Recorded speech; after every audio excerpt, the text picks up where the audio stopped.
ठीक है बच्चा, अब स्टार्ट करते हैं। क्वेश्चन 32 पे आते हैं हम लोग। ठीक है, अच्छा दैट मीन्स हमने अभी देखो 11th का पार्ट कंप्लीट कर लिया। काफ़ी हद तक हमने मेजर टॉपिक अलजेब्रा के कवर कर लिए हैं। अब पहले कुछ 12th के टॉपिक हैं, फिर दोबारा 11th में आएंगे। कुछ कोऑर्डिनेट ज्योमेट्री वगैरह 11th का बचा है, ट्रिग्नोमेट्री बची है। ठीक है, अब देखो ये आपको पता है मैट्रिसेस डिटरमिनेंट्स एक मेजर टॉपिक है हमारा जेई मेंस का, जिसमें अप्रॉक्सीमेटली 2 क्वेश्चन आने ही आने होते हैं। तो मैं आपको 4-5 क्वेश्चन कराऊंगा। ये क्वेश्चन तैयार हैं तो इनमें से जरूर आपको कोई ना कोई क्वेश्चन जरूर लगेगा इनडायरेक्टली।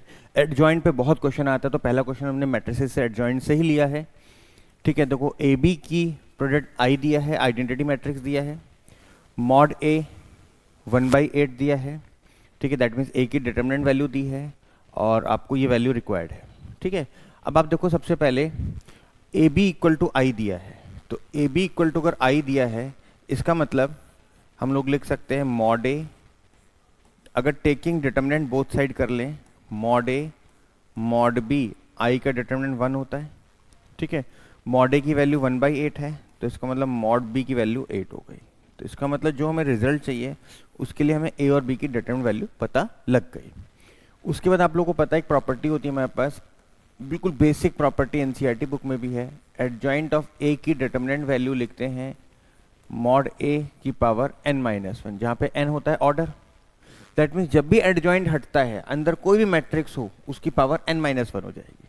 अब आप देखो यहाँ भी पूरे में मॉड लगा है, तो इसका मतलब पहला स्टेप हमारा क्या बनेगा, एडजॉइंट हटेगा b into adjoint of 2a की डिटरमिनेंट वैल्यू n-1, 3-1 कितना हो जाएगा, 2 हो जाएगा, पहला स्टेप।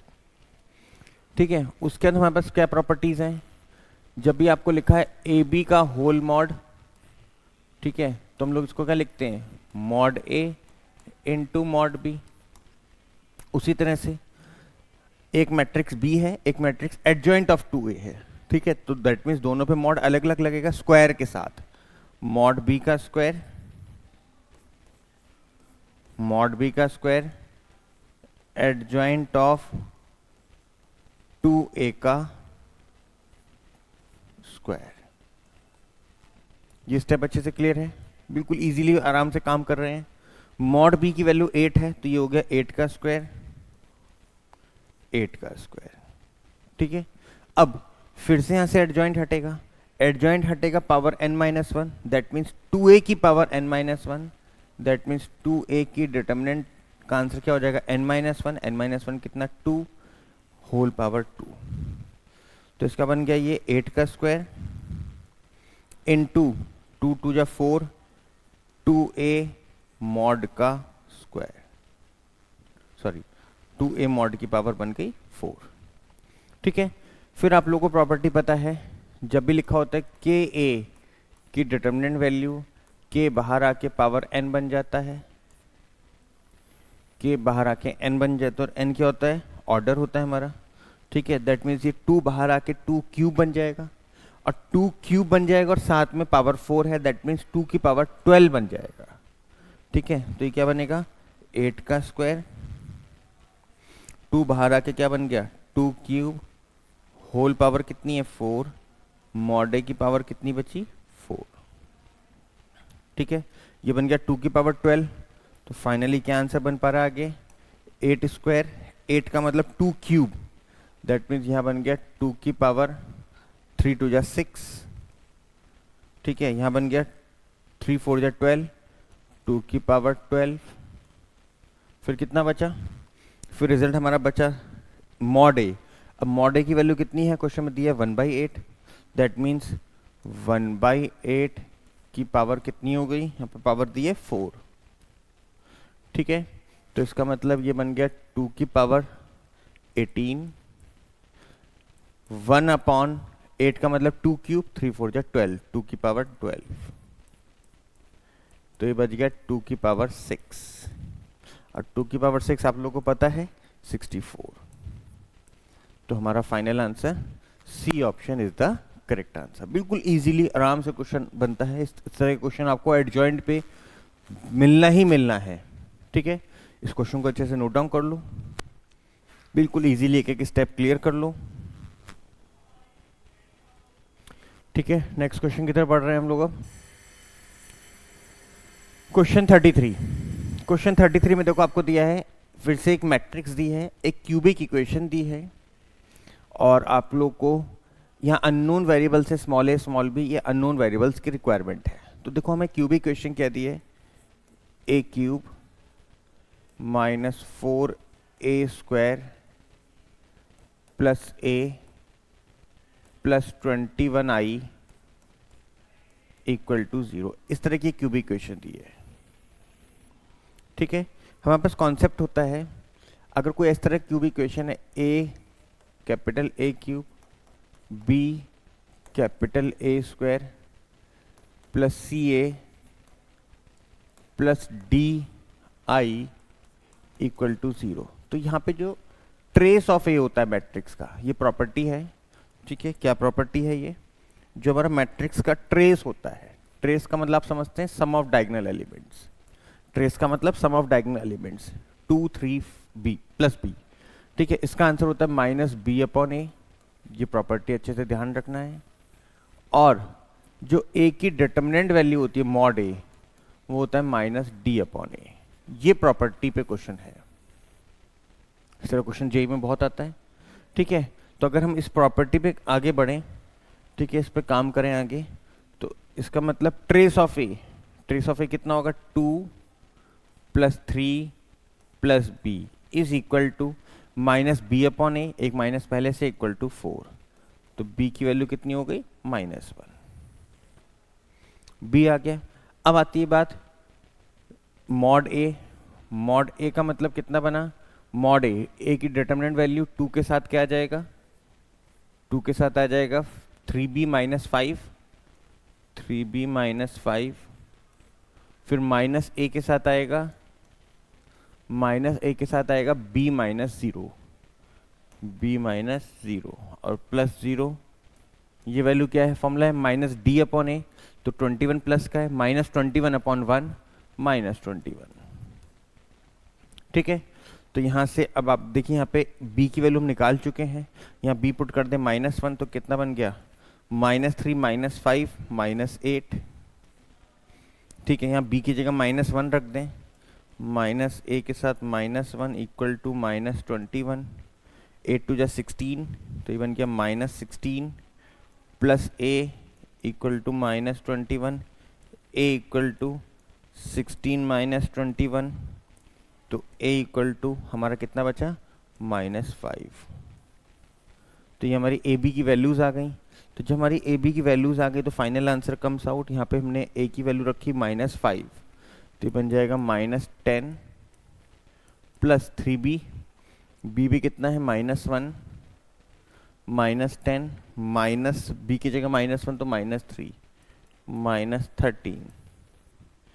तो हमारा ऑप्शन बन गया ऑप्शन 2। ठीक है, बिल्कुल इजीली। दैट मीन्स अभी हमने 2 प्रॉपर्टी अच्छे से डिस्कस कर ली, एक एडजॉइंट पे क्वेश्चन कर लिया, एक हमने क्यूबिक इक्वेशन पे क्वेश्चन कर लिया। ठीक है, चलिए अब नेक्स्ट क्वेश्चन की तरफ बढ़ रहे हैं। अच्छा, ये बड़ा अच्छा क्वेश्चन है, ये बहुत आता है इस तरह का सीरीज वाले क्वेश्चन, मेंस में आया हुआ क्वेश्चन है 23 में। ठीक है, देखिए ए मैट्रिक्स, ये पहले एडवांस में इस तरह क्वेश्चन आए हैं। ठीक है, ये क्वेश्चन उठाया गया एडवांस से ही। ए मैट्रिक्स दी है, बी मैट्रिक्स दी है, और हमें sum of elements of summation b की पावर n का आंसर चाहिए। ठीक है, तो अगर मैं इसको c मैट्रिक्स मान लूं, इस टर्म को पूरे को c मान लें, c मैट्रिक्स, तो c मैट्रिक्स क्या होगा, b की पावर 1 प्लस b की पावर 2 डॉट डॉट b की पावर 50। ये जो भी मैट्रिक्स फाइनली आएगी c मैट्रिक्स, वो c मैट्रिक्स के सभी एलिमेंट्स का सम चाहिए, ये क्वेश्चन है। ठीक है, अब देखो ये प्रॉपर्टी होती है, अगर डायगोनल एलिमेंट्स 1 1 है, इधर 0 है, इधर कोई भी एलिमेंट है, यहाँ पावर n लगाएंगे, यहाँ पावर n आ जाएगी। ठीक है, तो ये प्रॉपर्टी है हमारे पास, a की पावर n का आंसर क्या आ जाएगा, 1 0 n बाई 51 1। ये प्रॉपर्टी ध्यान रखते हैं, यहाँ कोई भी एलिमेंट है ये n से मल्टीप्लाई हो जाएगा। अगर यहाँ 1 1 0 है, ये इंटरचेंज भी हो सकते हैं, उस 0 ऊपर आ जाए, ये इधर आ जाए, तब भी यही प्रॉपर्टी रहेगी। ठीक है, इस प्रॉपर्टी को अच्छे से ध्यान रखना जिनको नहीं पता है। अब आ गई ये a की पावर n। अब आप देखो हमें क्या चाहिए, सबसे पहले हमें बी मैट्रिक्स की वैल्यू चाहिए, ठीक है। तो अब बी मैट्रिक्स की वैल्यू निकालने के लिए हम लोग देखो क्या करेंगे, बी मैट्रिक्स की वैल्यू निकालने के लिए ए मैट्रिक्स पुट होगा, ये बात क्लियर है, ए मैट्रिक्स पुट होगा। अब आप चेक करो, अब सब बच्चे पहले चेक करो, पहले हम लोग यहाँ पे बी स्क्वायर निकाल के देखते हैं। देखो बी स्क्वायर कैसे निकलेगा, बी स्क्वायर का मतलब बी इंटू बी, तो बी मैट्रिक्स की वैल्यू 1 2 -1 -1, ठीक है, ए -1 -2 1 1, ये बी हो गया। इनटू में फिर से बी की वैल्यू लिख दें, 1 2 -1 -1, ए -1 -2, फिर कितना 1 1। तो इसका मतलब बी स्क्वायर का आंसर क्या बना, बी स्क्वायर का आंसर बना 1 2 -1 -1। अब ध्यान देना, अगर इन मैट्रिक्स को आपस में मल्टीप्लाई करें, -1 + 2 1 बन जाएगा, -2 + 2 0, 1 -1 0, 2 -1 1, दैट मीन्स इनका प्रोडक्ट आइडेंटिटी मैट्रिक्स बनेगा। चेक करना आप लोग, तो ये आई बन गया, तो a इंटू आई इंटू ए क्या बन जाएगा, ए स्क्वायर, ये बन जाएगा ए स्क्वायर इंटू -1 -2 1 1, कुछ इस तरह का रिजल्ट बनेगा। दैट मीन्स जो भी b की पावर होगी वो a की पावर बन जाएगी, बाकी एलिमेंट सेम रहेंगे, कुछ इस तरह का काम हो रहा है। तो दैट मीन्स b की वैल्यू हो जाएगी, इन दोनों के साथ a आ जाएगा, बी स्क्वायर में ए स्क्वायर आ जाएगा, एंड सो ऑन। फिर इनको हम लोग क्या करेंगे, ऐड करेंगे। ये बात क्लियर है अच्छे से, ठीक है। अब सबसे पहले हम लोग, ये बी स्क्वायर आ गया, तो दैट मीन्स बी स्क्वायर में ए स्क्वायर का आंसर कितना आ जाएगा, 2/51, ठीक है। ये एक तो ये पॉइंट समझ में आया। उसके अगला पॉइंट देखो हमें क्या करना है, सबसे पहले हम लोग क्या कर रहे हैं, बी मैट्रिक्स की वैल्यू निकालते हैं। बी मैट्रिक्स की अगर वैल्यू निकालेंगे तो क्या आएगा, बी मैट्रिक्स की वैल्यू 1 2 -1 -1, ए मैट्रिक्स कितना है 1 1/51 -1 -1, नहीं सॉरी 0 1, यहाँ पे ए मैट्रिक्स क्या दिए 0 1 0 1, इनटू में सेकंड एलिमेंट क्या दिया है -1 1 2 -1 -1, यहाँ दिया है -1 -2 1 1। तो इसको अगर हम लोग मल्टीप्लाई करें तो देखिए फर्स्ट एलिमेंट क्या आएगा 1 + 0 1, सेकेंड एलिमेंट 1/51 1/51 + 2 1/51 + 2 -1, फिर लास्ट एलिमेंट क्या आएगा, सेकेंड रो सेकेंड कॉलम -1/51 -1 -1/51 -1, ठीक है। इसको हमने मल्टीप्लाई किया नेक्स्ट फिर से -1 -2 1 1, तो फाइनली आंसर बी मैट्रिक्स कितना आया -1 -1, और ये मल्टीप्लाई होगा तो -1 + 2 + 1, तो आ जाएगा 1 + 1/51 1 + 1/51, ठीक है। उसके बाद फर्स्ट रो फर्स्ट कॉलम होंगे, फर्स्ट रो सेकंड कॉलम देखो -2 + 2 0 हो जाएगा, तो यहाँ क्या बचेगा 1/51 second element. Next second row first column 1, और यहाँ -1 कैंसिल हो जाएगा, तो यहाँ क्या बचेगा -1/51, लास्ट एलिमेंट +2, और ये मल्टीप्लाई होगा तो ये जाएगा +2, तो ये बन जाएगा आपका +2 इधर आ रहा है -1 इधर आ रहा है, +2 -1 1, और यहाँ -1/51, ये आपका बी मैट्रिक्स आ गया, ठीक है। अब आप चेक करो इन सभी एलिमेंट्स का सम, ये कैंसिल हो गया, ये कैंसिल हो गया, 1 + 1 2 है, तो इसका मतलब बी मैट्रिक्स के एलिमेंट्स का सम 2 है, ठीक है। अब आप चेक करो बी स्क्वायर में यही क्या चेंज होगा, देखो बी स्क्वायर में क्या चेंज होगा, यहाँ पे ए मैट्रिक्स में 1/51 था, ए स्क्वायर में 2/51 हो जाएगा। तो यही सेम रिजल्ट रहेगा, यही सेम रिजल्ट रहेगा with a difference. B square का आंसर क्या आ जाएगा, देखो सब बच्चे, 1 + 2/51 - 2/51 फिर 2/51 फिर 1 - 2/50, ये रिजल्ट बनेगा। अब आप चेक करो, यहाँ भी एलिमेंट्स का सम 2 है, दैट मीन्स सभी केस में एलिमेंट्स का सम कितना होगा, 2 + 2 डॉट डॉट, ये 2 कितने टाइम्स आ गया, 50 टाइम्स। अगर 2 को 50 टाइम्स ऐड करेंगे आंसर कितना आ जाएगा, 100। ये एक अच्छा क्वेश्चन है, ठीक है, इसको अच्छे से आप बिल्कुल अच्छे से तैयार कर लो, ठीक है, आराम से एक एक स्टेप चेक करके नोट डाउन कर लो और इसको पूरी तरह प्रिपेयर कर लो, जरूर बनेगा ऐसा क्वेश्चन।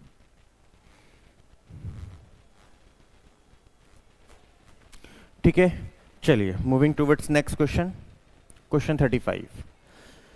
देखिए 3 इक्वेशंस दी हैं हमको एक्स वाई जेड में, which of the following is not correct. आप लोग को बड़े अच्छे से पता है कि ये क्रैमर रूल पे क्वेश्चन है, ठीक है। इस तरह क्वेश्चन को हमेशा हम लोग ऑब्जेक्टिव क्वेश्चन के लिए क्रैमर रूल से करते हैं। उसमें पहले डेल 1 डेल 2 डेल 3 की वैल्यू निकलती है, और अगर डेल नॉन जीरो है, ठीक है, तो यूनिक सॉल्यूशन होता है। डेल जीरो है तो सॉल्यूशन इनफाइनाइट सॉल्यूशन होगा या नो सॉल्यूशन होगा, ठीक है। इनफाइनाइट सॉल्यूशन नो सॉल्यूशन को बोलते हैं consistent, sorry infinite solution unique solution को बोलते हैं कंसिस्टेंट सॉल्यूशन, और अगर नो सॉल्यूशन तो बोलते हैं इनकंसिस्टेंट, ठीक है। तो सबसे पहले डेल की वैल्यू निकले तभी कुछ ऑप्शन डिसाइड, कुछ ऑप्शन कट हो पाएंगे यहाँ से, ठीक है। तो सबसे पहला स्टेप हम लोग डेल की वैल्यू निकालने जा रहे हैं। तो डेल की वैल्यू के लिए एक्स वाई जेड के कोफिशिएंट्स लेते हैं। डेल के लिए एक्स वाई जेड के कोफिशिएंट लिए 1 1 1, next 1 2 2 lambda, next 1 3 4 lambda square, ठीक है। डिटरमिनेंट आप लोग को अच्छे सॉल्व करनी आती है। 2 1 को 0 बना लेते हैं, C2 - C1 C3 - C1 से इन दोनों 1 को 0 बना लेंगे, यहाँ 1 बचेगा, यहाँ 2 बचेगा, 2 लैम्डा -1 4 लैम्डा स्क्वायर -1। तो इसको अगर आप डेल की वैल्यू सिंप्लीफाई करेंगे तो आंसर आएगा 2 लैम्डा -1 का होल स्क्वायर। ये डेल आपको सॉल्व करना अच्छे से आता है, ठीक है। जब आप लोग को डेल सॉल्व करना आ गया तो उसके बाद हम लोग क्या करेंगे, उसके बाद हम लोग क्या करेंगे,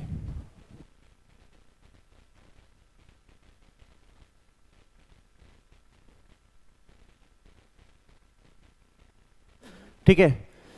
अब डेल अगर नॉन जीरो है तो यूनिक सॉल्यूशन आएगा, और डेल नॉन जीरो का मतलब यूनिक सॉल्यूशन, ठीक है।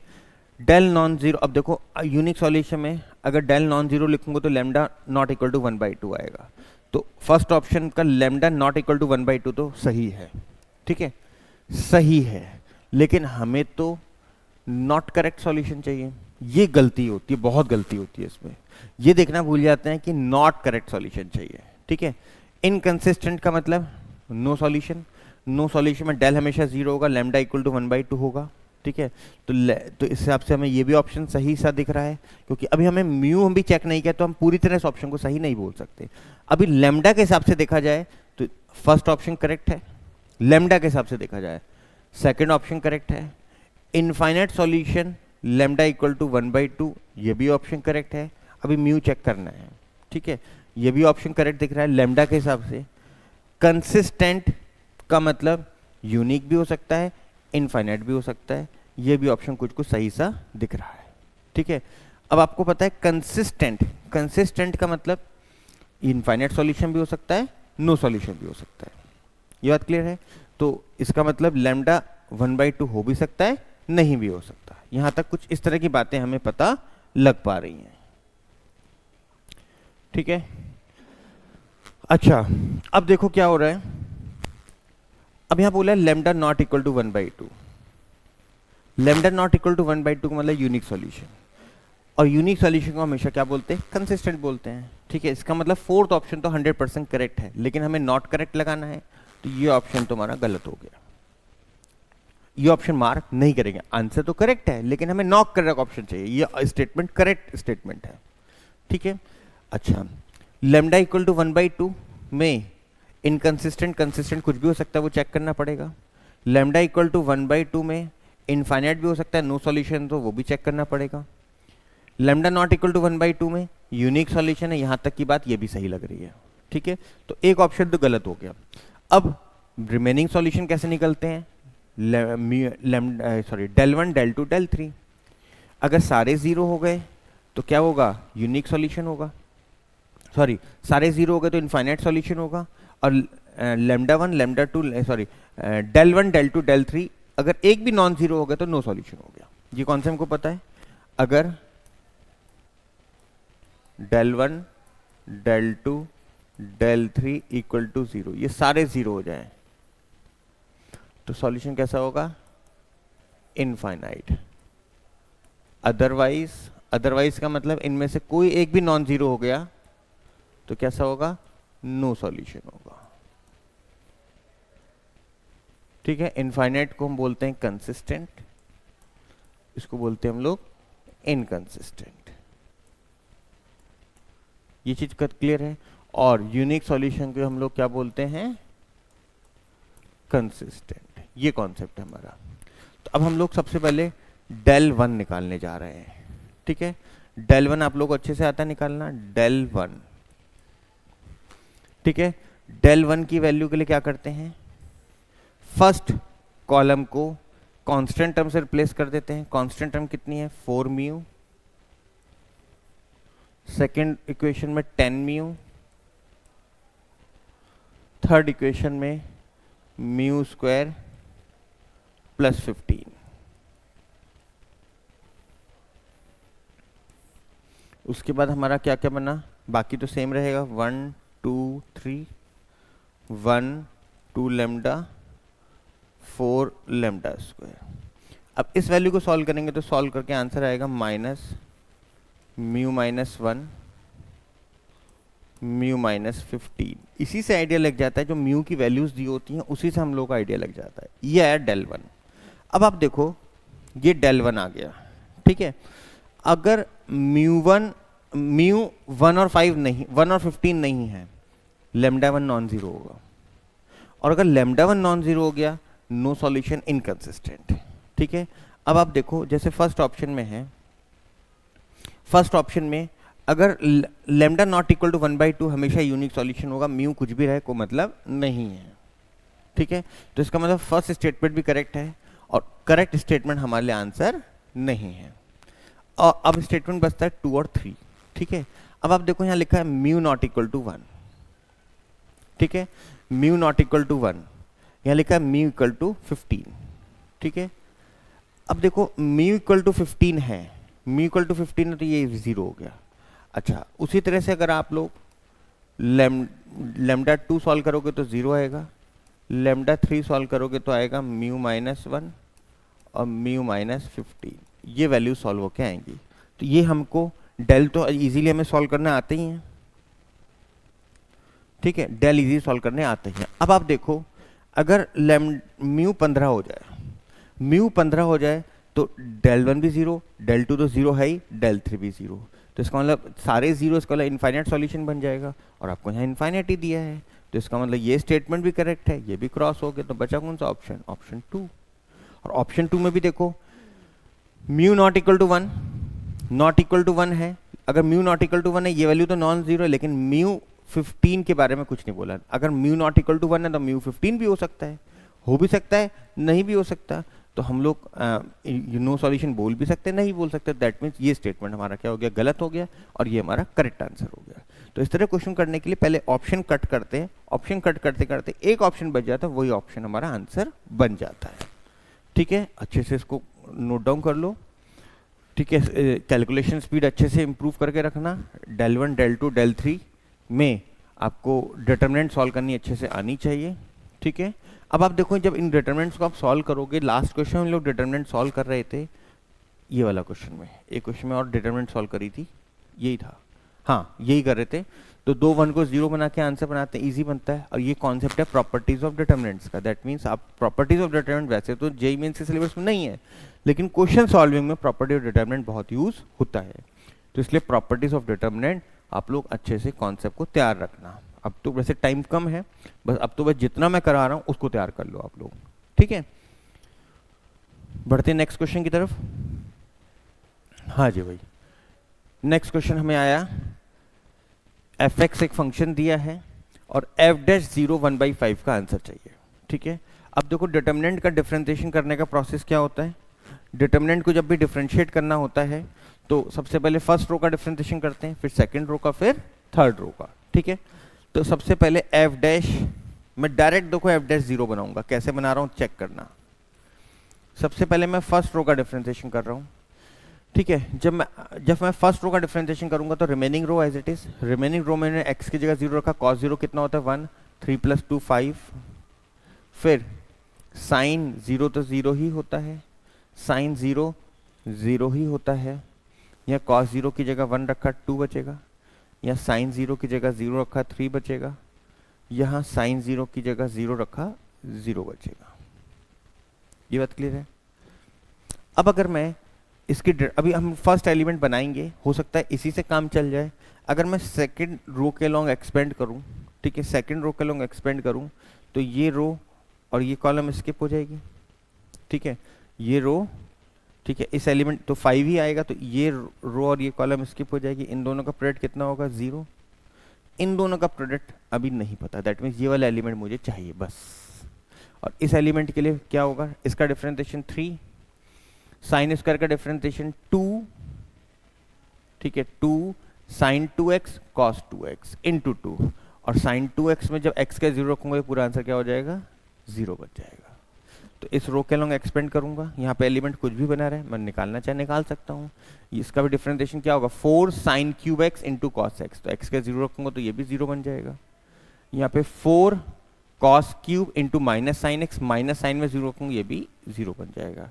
इसका मतलब डेल इसका डिफरेंशिएशन जब करेंगे तो 0 रखने पे आंसर 0 आ जाएगा। ऐसी जब मैं सेकंड रो का डिफरेंशिएशन करूंगा, 3 का differentiation 0, 4 cos cube into sine, sine में 0 रखूंगा 0,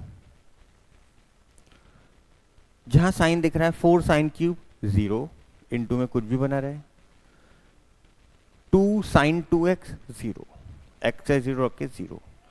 उसी तरह से थर्ड रो का डिफरेंशिएशन करूंगा 0, सिमिलरली सभी एलिमेंट भी क्या बन जाएंगे 0 बन जाएंगे। तो फाइनल आंसर क्या हो गया मेरा 0 हो गया, सिंपल। इस तरह क्वेश्चन फ्रीक्वेंटली बनते रहते हैं। अब बच्चे गलती क्या करते हैं, पहले पूरा डिफरेंशिएट करेंगे, अच्छे से सॉल्व करेंगे, तब x की वैल्यू रखेंगे। मेरी अप्रोच देखो, मैं डिफरेंशिएट के साथ साथ ही वैल्यू को 0 रख रहा हूँ, ठीक है। तो इस तरह क्वेश्चन अच्छे से तैयार कर लो।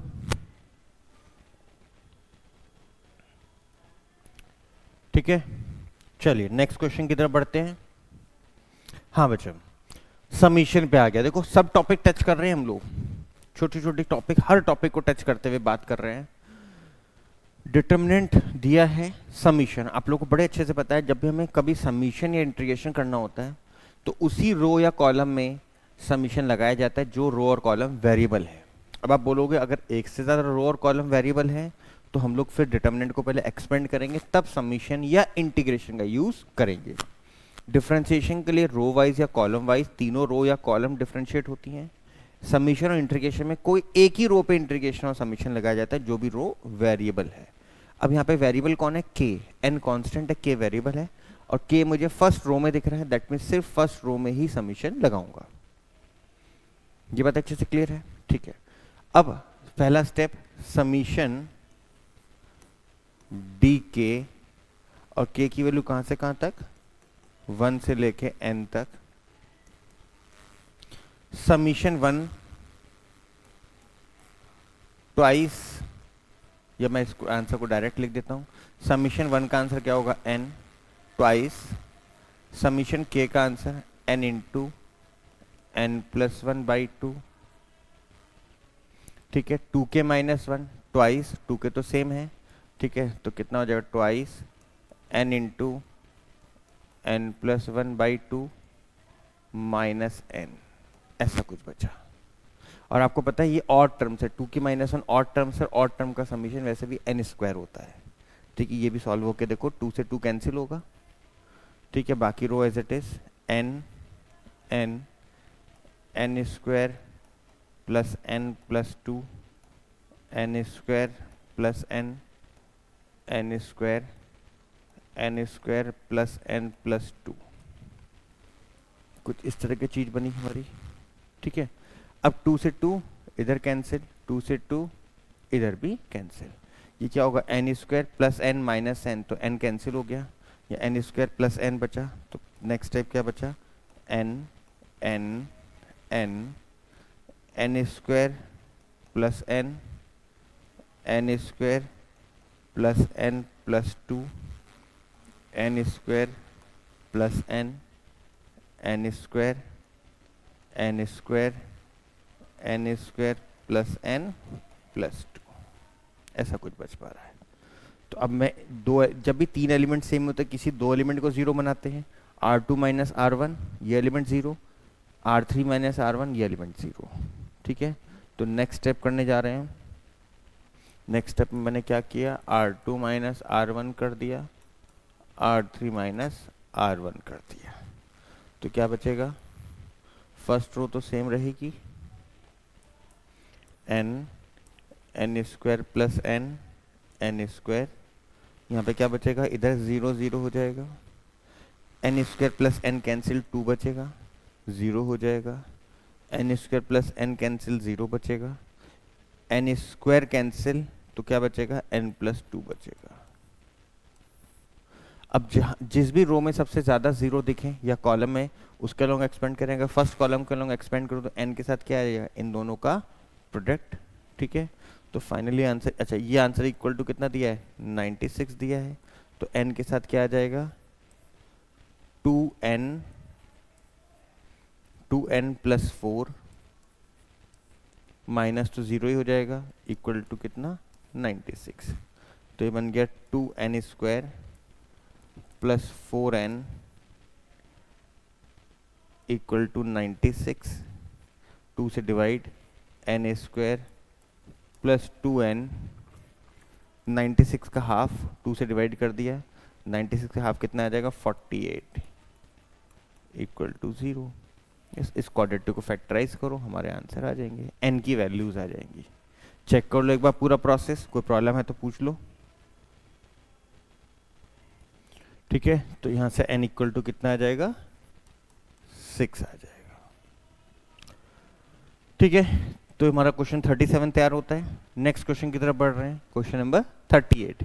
अब देखो क्वेश्चन 38 में हमें क्या दिया है, एक इक्वेशन दी है, और याद करो इस तरह की इक्वेशन को बोलते थे होमोजीनियस। ठीक है, RHS जब भी जीरो है होमोजीनियस इक्वेशन बोलते हैं, और इस इक्वेशन के सॉल्यूशन दिए नॉन ट्राइवल। तो हमेशा ध्यान रखना, जिन बच्चों को नहीं पता, जब भी नॉन ट्राइवल सॉल्यूशन है डेल हमेशा जीरो होता है, डेल हमेशा जीरो होता है। यह एक अच्छा क्वेश्चन है, ऐसे क्वेश्चन भी बहुत आ रहे हैं। तो डेल की वैल्यू को जीरो रखें, first column 1 1 1, second column √2 sine alpha cos alpha sine alpha, next √2 cos alpha, फिर साइन अल्फा, फिर माइनस कॉस अल्फा। ये वैल्यू क्या रख दी हमने, 0 रख दी। ठीक है, पहला स्टेप क्लियर है सब लोगों को, डिटरमिनेंट सॉल्व करना वही तरीका। ठीक है, किसी दो एलिमेंट को 0 बना दें तो 1 और R2 R3 में एलिमेंट 0 बना दें, तो हमने क्या लिख दिया, R2 minus R1 R3 minus R1, तो इससे क्या बचा, 1 0 0। इसके लॉन्ग एक्सपेंड करूंगा तो बस नीचे वाले एलिमेंट चाहिए होंगे। ठीक है ना, तो R2 minus R1 cos alpha minus √2 sine alpha, इधर sine alpha minus √2 cos alpha sine alpha common, कितना बचा, √2 - 1, ठीक है, √2 - 1 कितना बचा, साइन अल्फा, इधर माइनस कॉमन आकर √2 - 1 कॉस अल्फा। इन दोनों एलिमेंट की हमें रिक्वायरमेंट ही, ठीक है, ये वैल्यू क्या है, इक्वल टू 0। अब इसके लोग एक्सपेंड करेंगे तो इन दोनों का क्रॉस मल्टीप्लीकेशन, तो अब देखो √2 - 1 तो कॉमन आके खत्म हो जाएगा, तो सिर्फ कॉस अल्फा बचेगा। तो जब इन दोनों को क्रॉस मल्टीप्लाई करेंगे, तो जब क्रॉस मल्टीप्लाई करेंगे तो क्या रिजल्ट बनेगा, देखो cos into cos, cos square alpha, minus, एक ये माइनस है, माइनस माइनस हो जाएगा plus √2 sine alpha cos alpha, ये आ गया। इधर माइनस का साइन लगा दो, साइन स्क्वायर अल्फा, और कितना बचा, minus √2 cos alpha sine alpha, sine alpha cos alpha. Calculation part सब बच्चे एक बार चेक करो मैं किस तरह से कैलकुलेशन कर रहा हूँ, उसी में हम लोग की प्रॉब्लम ही हमारी सिलेक्शन रुकने की है कि कैलकुलेशन पार्ट में हम मिस्टेक्स करते हैं, कैलकुलेशन बहुत लेंथी कर देते हैं, ठीक है। मैक्सिमम बच्चों का सिलेक्शन इसी वजह से रुकता है, इसलिए नहीं रुकता है कि आपको 12th की या 11th के कॉन्सेप्ट नहीं आते, कॉन्सेप्ट सबको आते हैं, फॉर्मूले सबको याद हैं, तभी क्वेश्चन नहीं बनते, या बनते हैं तो कहीं एंड टाइम में जाके कहीं कैलकुलेशन मिस्टेक कर देते हैं, ठीक है। तो कैलकुलेशन पार्ट एक बार अच्छे चेक कर लो। Cos square minus sine square क्या होता है, कॉस 2 अल्फा, कॉस 2 अल्फा, ठीक है। ये माइनस माइनस प्लस हो जाएगा, तो प्लस, तो ये प्लस होगा तो 2√2 साइन अल्फा कॉस अल्फा, तो क्या बन जाएगा, √2 साइन 2 अल्फा इक्वल टू 0। कुछ इस तरह का आंसर बन गया, ठीक है। यहाँ तक कोई प्रॉब्लम नहीं होनी चाहिए, ठीक है। तो इसका मतलब ये हमारा बन गया √2 sine 2 alpha equal to minus cos 2 alpha, ठीक है। RHS तो 0 ही दिया था, यहाँ तक कोई प्रॉब्लम किसी को, एक बार अच्छे से एक एक स्टेप चेक कर लो यहाँ तक पहले, ठीक है।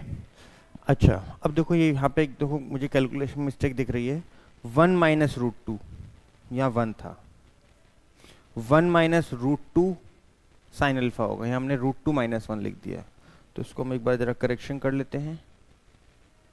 एक तो मिस्टेक ये हो गई है, और इधर -1 - √2 माइनस कॉमन आएंगे तो √2 + 1 आएगा, ये तो √2 + 1 आ जाएगा, ठीक है। इधर आ जाएगा माइनस टाइम्स √2 + 1, और यहाँ आ जाएगा 1 - √2, 1 - √2 साइन, ठीक है। अब 1 - √2 कैंसिल नहीं होगा, ठीक है। तो अब जब हम क्रॉस मल्टीप्लाई कर रहे हैं तो √2 - 1 कॉस स्क्वायर अल्फा, तो इसका मतलब ये क्या बनेगा हमारा, कुछ इस रिजल्ट को चेंज कर लेते हैं। देख रहे हैं आप, कैलकुलेशन बड़े आराम से करना, कैलकुलेशन में ही प्रॉब्लम आएगी, ठीक है। तो हम लोग आगे क्या लिख रहे हैं, तो minus times √2 + 1 cos square alpha, फिर minus minus plus √2 + 1 sine alpha cos alpha, फिर माइनस का साइन, जब माइनस का साइन लगाएंगे तो 1 - √2 साइन स्क्वायर अल्फा, ठीक है। उसके बाद ये माइनस का साइन पूरे में आ गया, माइनस, ठीक है, -√2 1 - √2 sine alpha cos alpha equal to 0, ऐसा कुछ रिजल्ट बन पा रहा है, ठीक है। अब देखो क्या है, अच्छा 1 देखूं, माइनस कॉस स्क्वायर अल्फा, यहाँ भी -1 साइन स्क्वायर अल्फा, तो minus cos square minus sine square क्या हो गया, -1 हो गया, ठीक है। Minus cos square minus sine square -1 हो गया, -√2 cos square plus √2 sine square, तो प्लस रूट टू कॉमन, तो ये क्या बचेगा, रूट टू कॉमन, तो ये बचेगा साइन स्क्वायर, ये बचेगा minus cos square, sine square minus cos square minus cos 2 alpha, ऐसा कुछ बचेगा। ठीक है, इधर आते हैं,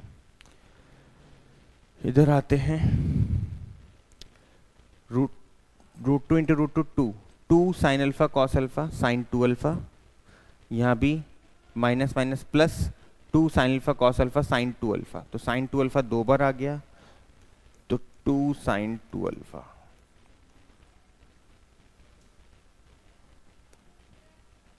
ठीक है, फिर से चेक करते हैं एक बार, root two into root two, ठीक है, root two into root two, 2 sine alpha cos alpha sine 2 alpha, root two into root two, 2 sine alpha, अच्छा एक माइनस बाहर भी लगा है, ठीक है, एक माइनस बाहर भी लगा है, तो ये भी हमने सही किया है ना, प्लस रूट 2 साइन स्क्वायर के साथ माइनस, हाँ यही तो सही किया है। ठीक है, तो यहाँ पे 2 sine alpha cos alpha, 2 sine alpha cos alpha, एक माइनस बाहर लगा है तो कैंसिल हो गया।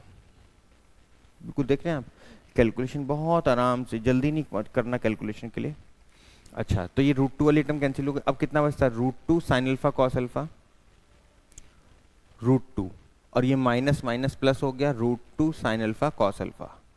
ठीक है, तो रूट 2 प्लस रूट 2, 2 रूट 2, तो ये आ जाएगा root 2 sine 2 alpha equal to 0, तो ये बचा -1 धरा के प्लस का हो गया। ठीक है, तो रूट टू भी कॉमन है कि कैंसिल हो जाएगा, तो ये बचेगा साइन 2 अल्फा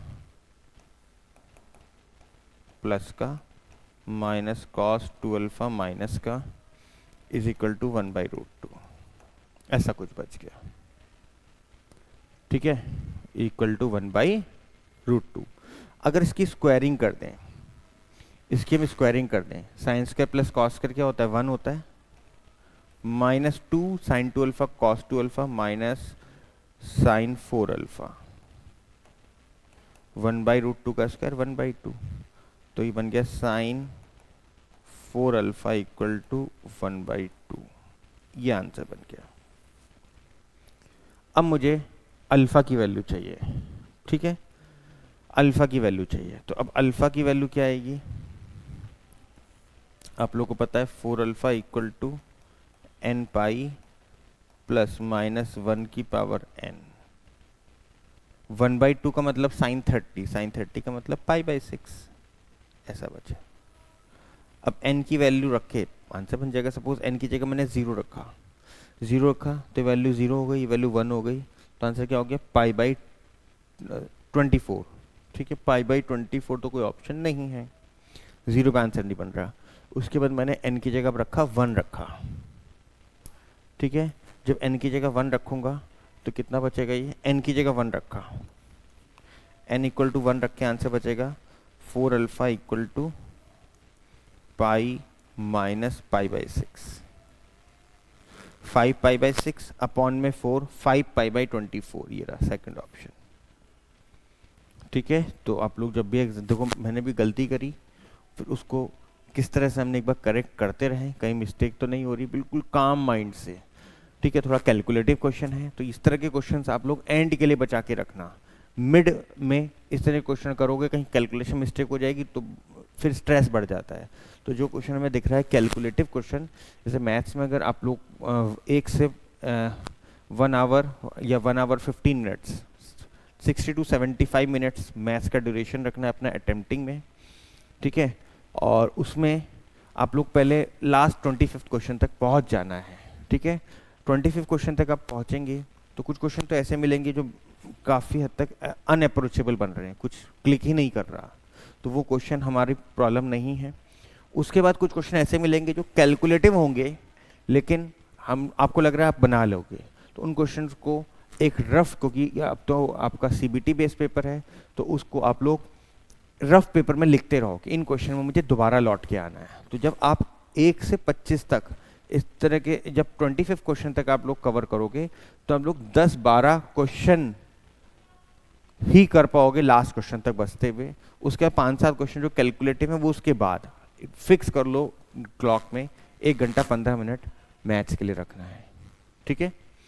केमिस्ट्री के लिए आपको रखना है 45 मिनट्स, ठीक है, और बचा हुआ टाइम फिजिक्स के लिए।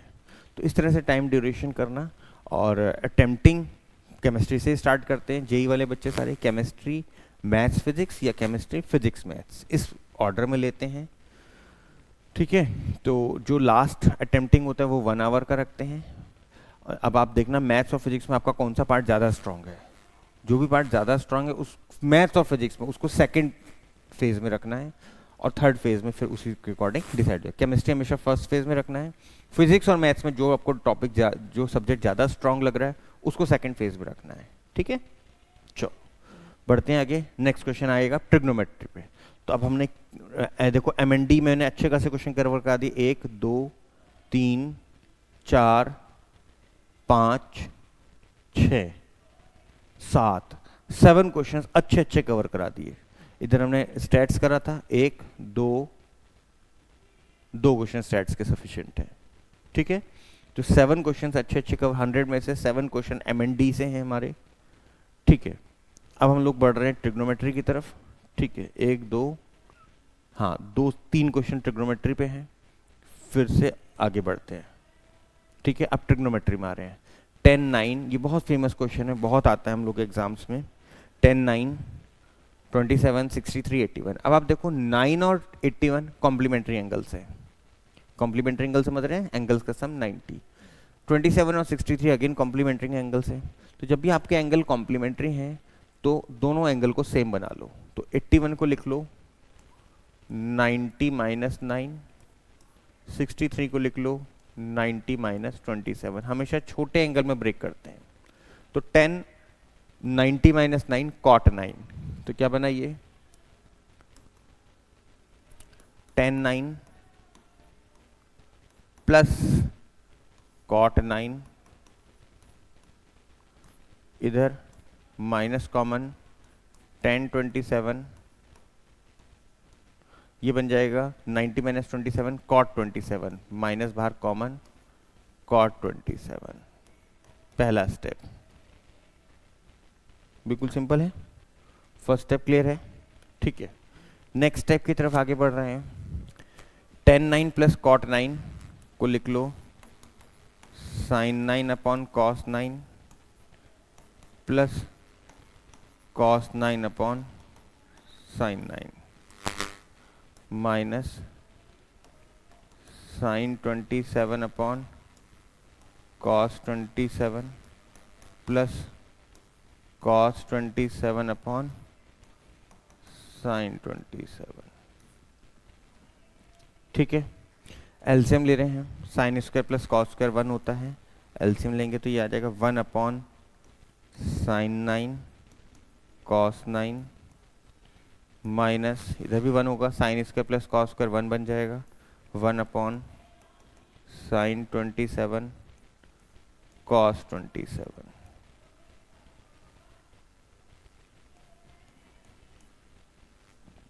ठीक है, 2 से मल्टीप्लाई डिवाइड, 2 से मल्टीप्लाई डिवाइड, तो कितना बन गया 2 अपॉन साइन 18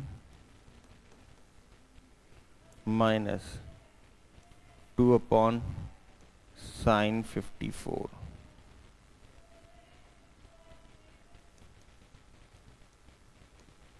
अब ये वैल्यू बिल्कुल अच्छे से याद होनी चाहिए। दैट मीन्स ट्रिग्नोमेट्री में इस वीडियो को देखने से जिनकी ट्रिग्नोमेट्री अनटच्ड हैं उन लोगों के लिए ये लर्निंग मिल गई। इस पर्टिकुलर क्वेश्चन से साइन 18 डिग्री की वैल्यू आपको याद होनी चाहिए √5 minus 1 upon 4, 18 into 3 54, sine 54 degree की वैल्यू √5 प्लस 1 अपॉन 4, और इसी को क्या लिखते हैं कॉस 72, इसी को लिखेंगे कॉस 36। ये वैल्यू आपको बिल्कुल अच्छे से मेमोराइज होनी चाहिए, बहुत यूज होती है। ठीक है, तो साइन 18 की वैल्यू रख दें। जब साइन 18 की वैल्यू रखेंगे तो √5 माइनस 1 अपॉन 4 ऊपर आ जाएगा, तो कितना हो जाएगा 8 upon √5 minus 1 minus 8 upon √5 plus 1, 8 common, √5 plus 1 .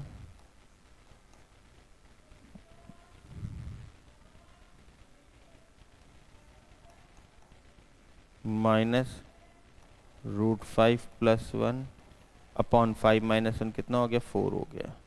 ये 2 बचा, √5 कैंसिल, 1 प्लस 1 2, ऊपर 2 बच गया, ठीक है। 8/4 2, तो ये बच गया 2 इंटू 2, 4 इज अवर आंसर। तो फाइनल आंसर कितना आ गया हमारा इसका, 4 आ गया। तो एक ट्रिग्नोमेट्री का एक आसान सा क्वेश्चन है, इस क्वेश्चन को ज़रूर ट्राई कर लेना, मे बी इसमें से क्वेश्चन ज़रूर क्लिक करेंगे आप लोग के, ठीक है। यहाँ तो कोई प्रॉब्लम नहीं किसी को।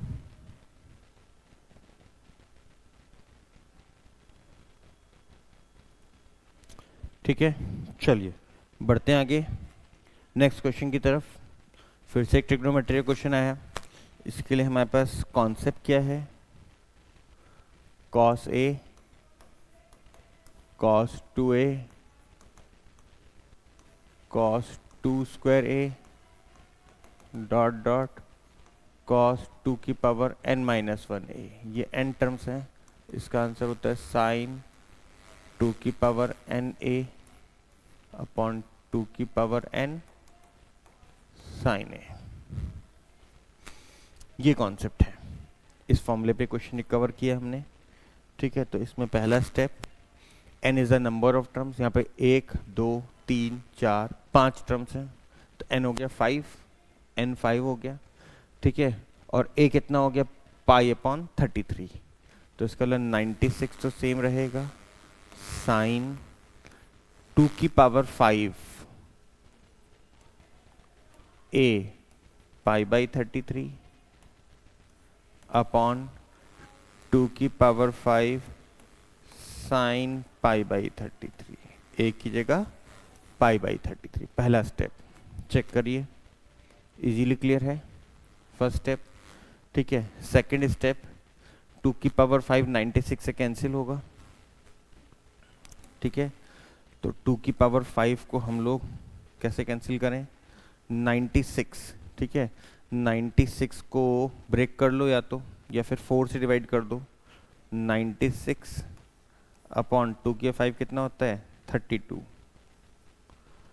ये कितना बन गया, साइन 2 के 5 कितना हो गया, 32 π/33 अपॉन साइन π/33, ठीक है।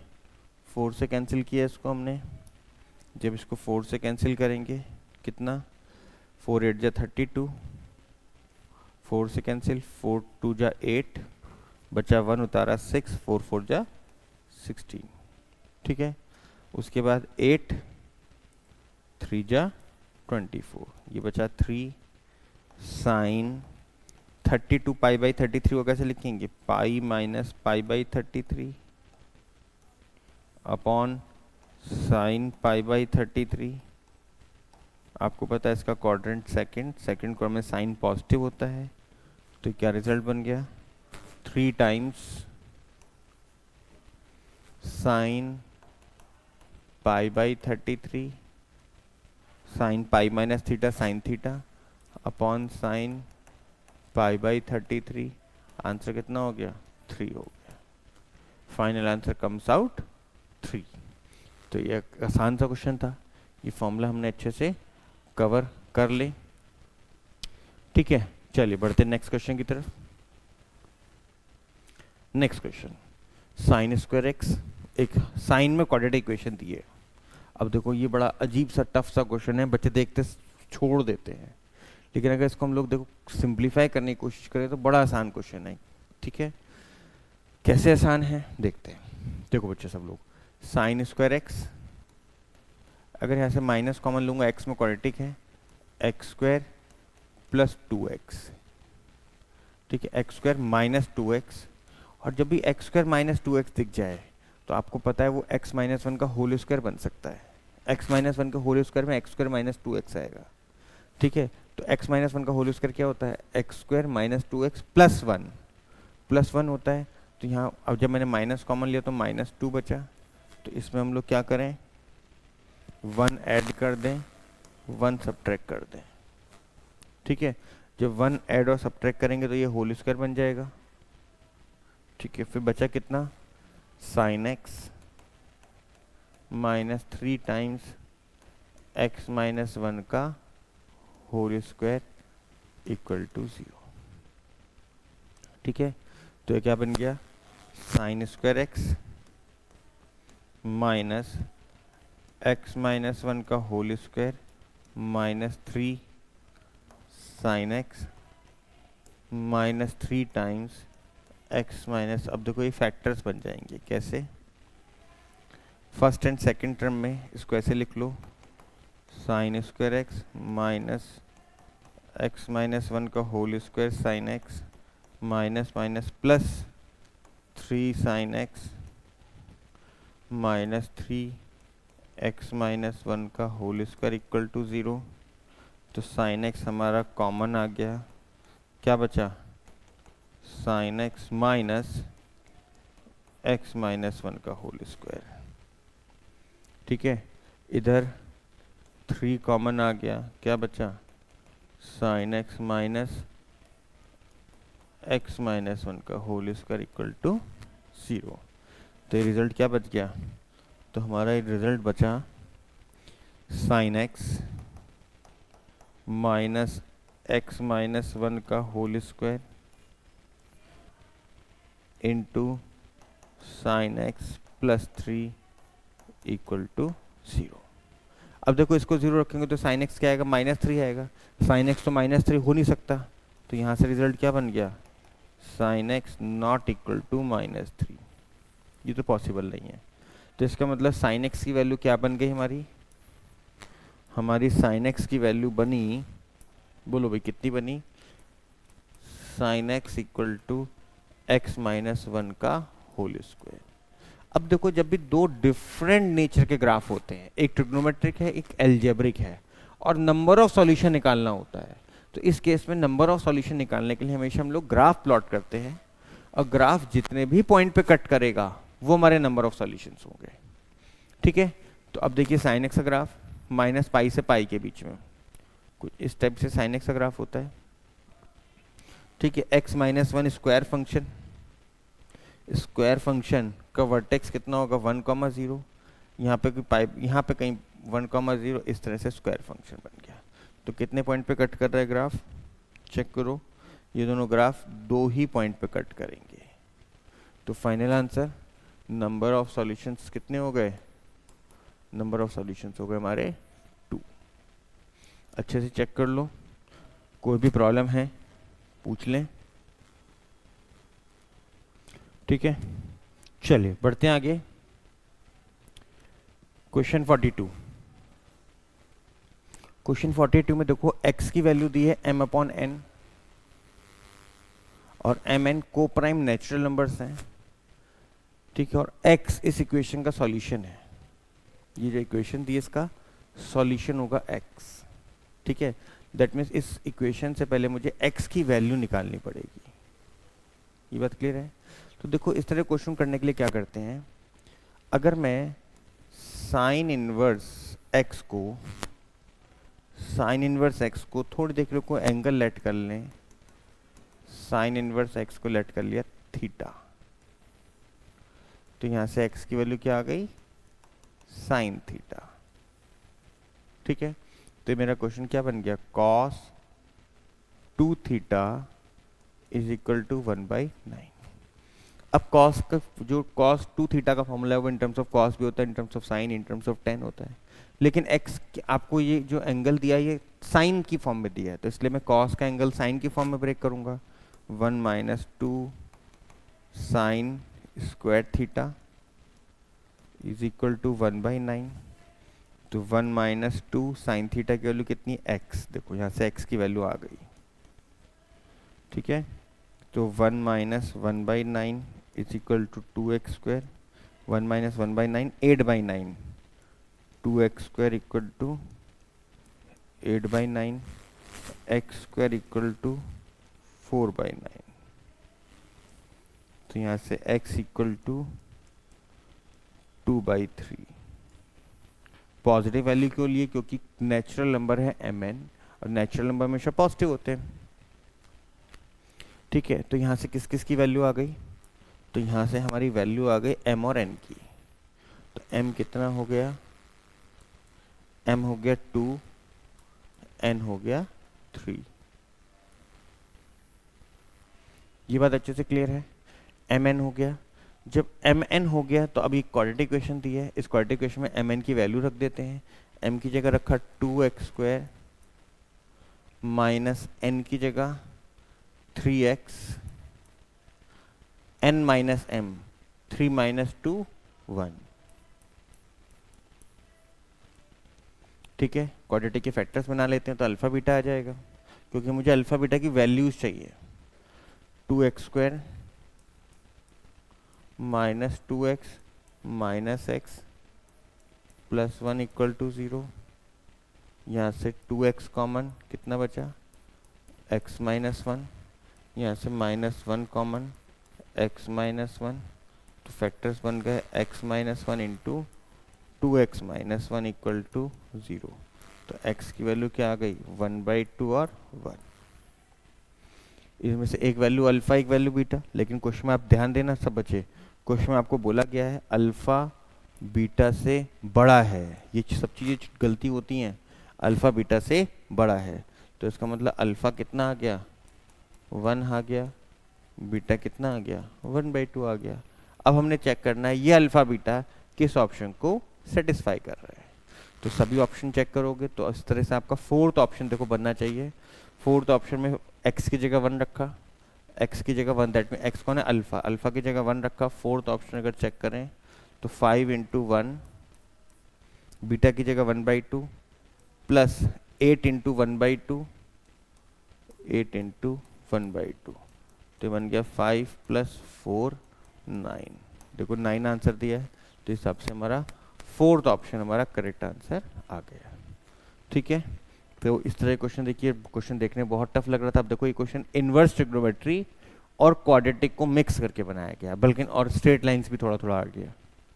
ठीक है, तो इस तरह के क्वेश्चन हम लोग को अच्छे से आने चाहिए। ठीक है, चलो नेक्स्ट क्वेश्चन की तरफ बढ़ रहे हैं। 43 आपको इंटीग्रेशन दिया है। ठीक है, इंटीग्रेशन का क्वेश्चन इनवर्स ट्रिग्नोमेट्री के साथ मिक्स करके बन रहा है।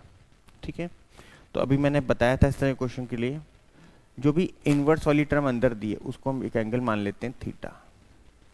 ठीक है, तो ये हमारा बन गया cos 2 थीटा। ठीक है, अच्छा अब हमने थीटा किसको माना है, तो अगर मैं इस एंगल को थीटा मान लिया मैंने, cot inverse √1 minus x upon 1 plus x को मैंने लेट कर लिया थीटा। तो यहाँ से cot थीटा की वैल्यू कितनी हो गई, ये cot, चलो पहले ये लिख लेते हैं, 1 minus x upon 1 plus x. तो यहाँ से tan थीटा की वैल्यू आ गई, रेसिप्रोक कर दिया, 1 plus x upon 1 minus x. तो इससे ये मुझे पता लगा कि cos 2 थीटा के बहुत सारे फॉर्मूले होते हैं, जिसमें से मुझे फॉर्मूला कौन सा यूज़ करना है, tan वाला करना है। ठीक है, तो अब देखिए cos 2 थीटा का formula 1 minus tan square theta upon 1 plus tan square theta. ठीक है, तो 1 माइनस स्क्वायर कर दें, 1 plus x upon 1 minus x, 1 plus x upon 1 minus x. तो एलसीएम लिया, 1 minus x minus 1 minus x, 1 minus x plus 1 plus x. ठीक है, 1 से 1 कैंसिल, x से x कैंसिल, 1 प्लस 1 तो कितना बन गया, minus 2x upon 2 minus x. तो इसका मतलब मुझे माइनस एक्स का इंटीग्रेशन करना है।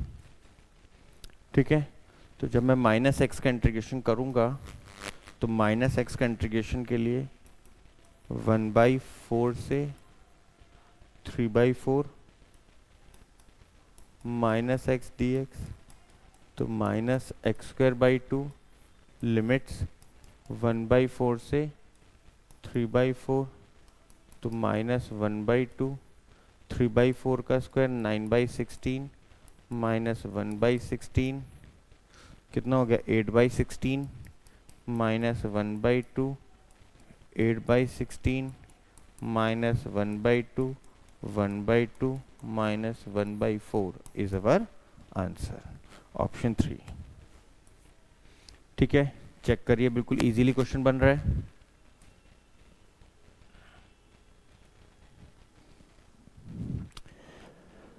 ठीक है, चलिए आगे बढ़ते हैं हम लोग. नेक्स्ट क्वेश्चन देखिए, इनवर्स ट्रिग्नोमेट्री पे आया. cos inverse x minus 2 sine inverse equal to cos inverse 2x. ये एक इनवर्स ट्रिग्नोमेट्री इक्वेशन दी है. अब देखो, गलती सबसे पहले होती है, इसको सॉल्व करके x तो निकाल लेते हैं, बच्चे ये पढ़ना भूल जाते हैं. Sum of all solutions, x की वैल्यू आते ही तुरंत ऑप्शन मार्क कर देते हैं. ये सिली मिस्टेक्स हमारे फाइनल एग्जाम्स में होती हैं, तो इस चीज़ को बहुत ध्यान से काम करना है. ये क्वेश्चन जब आया था तो बच्चों ने बिल्कुल अच्छे से आंसर बनाया, सम पढ़ना भूल के आंसर गलत कराया. मतलब करे हुए क्वेश्चन जब गलत होते हैं तब ज़्यादा दिक्कतें होती हैं, या तो आता ही नहीं हो, चलो ओके है, ठीक है. ठीक है, तो अब देखो इक्वेशन, इसको सॉल्व करने का तरीका क्या होता है. इस तरह क्वेश्चन एनसीईआरटी में बिल्कुल एंड फेज में दिया है. ऑब्जेक्टिव क्वेश्चन 2-3 लास्ट में है, जो आईटीएफ में एनसीईआरटी बुक में वहाँ पे क्वेश्चन मिलेगा आप लोगों को. मतलब इससे मिलता जुलता कुछ क्वेश्चन मिलेगा. इस तरह क्वेश्चन ऐसे ट्विस्ट होके आते हैं जेई में. देखो, 2 कॉस है, 1 साइन है, तो अगर हम सारा क्वेश्चन कॉस में ही रखें तो हमें कैलकुलेशन इजी रहेगा. एक ही शक्ल की फंक्शंस होंगे तो सॉल्व करना इजी है. तो सबसे पहला स्टेप हम लोग क्या करें, साइन इनवर्स को कॉस इनवर्स बना लें. ठीक है, और साइन इनवर्स को कॉस इनवर्स बनाने के लिए साइन इनवर्स को लिख ले π/2 माइनस कॉस इनवर्स. ठीक है, तो सबसे पहला step, cos inverse x minus twice π/2 minus cos inverse x is equal to cos inverse 2x. सबसे पहला स्टेप. तो ये कितना बन गया, minus minus plus 2 cos inverse plus cos inverse 3 cos inverse x. ये बन गया माइनस पाई, इधर आके plus pi is equal to pi plus cos inverse 2x. Next step, taking cos both side. अगर हम दोनों तरफ कॉस लगा दें, taking cos both side. Cos लगाने से फायदा क्या हो, कॉस 3x का formula 4 cos cube x, 4 cos cube x की जगह, या 4 कॉस क्यूब थीटा की जगह cos inverse x minus 3 cos theta cos inverse x. Cos inverse x को आप थीटा भी लेट कर सकते थे. Cos pi plus theta, quadrant third quadrant, cos का आंसर नेगेटिव होता है, माइनस कॉस थीटा की जगह कॉस इनवर्स 2x. ठीक है, यहाँ तक क्लियर है. अच्छा जी, नेक्स्ट, कॉस इनवर्स से कॉस यहाँ कैंसिल हो गया, उधर भी कॉस सब कैंसिल हो गए, तो क्या बचेगा हमारा रिजल्ट. अब हमारा रिजल्ट बचेगा 4x cube. Cos cube of cos x का मतलब cos of cos inverse x का होल क्यूब. कॉस से कॉस इनवर्स कैंसिल, x का होल क्यूब. ठीक है, minus 3x equal to minus 2x. 4x cube minus x equal to 0, x common, 4x square minus 1 equal to 0. या तो x की value 0 होगी, या 4x स्क्वायर माइनस 1 0 होगा, x स्क्वायर 1/4 होगा, x की वैल्यू 1/2 माइनस 1/2. ये 3 वैल्यूज हो गई, और हमें इन वैल्यूज का क्या चाहिए, सम चाहिए. ठीक है, 0 प्लस 1/2 माइनस 1/2, तो ये तो कैंसिल होके 0 बन जाएंगे, इधर भी 0 है, तो सम कितना हो गया हमारा, 0 बन गया. अच्छे से उस क्वेश्चन को तैयार कर लो.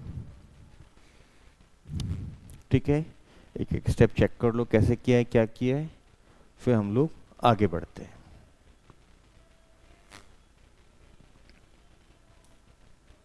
नेक्स्ट क्वेश्चन देखो, वेक्टर पे एंटर कर गए. ठीक है, वेक्टर में एंटर कर गए. ठीक है, इस तरह से हम लोग को मिक्स करके कर रहे हैं. ये नहीं कि पूरा 11th ही एक साथ कर दिया तो आप लोग बोर ना हो जाओ. कुछ पहले 11th का अलजेब्रा ले लिया, फिर 12th का MND हो गया, फिर 11th का फिर ट्रिग्नोमेट्री हो गया. ठीक है, फिर एक दो क्वेश्चन आईटीएफ के हो गए ट्रिग्नोमेट्री के साथ। ठीक, उसके बाद अब वेक्टर थ्री पे आ गए। अब आप लोगों को पता है वेक्टर थ्री की वेटेज बहुत अच्छी खासी वेटेज है।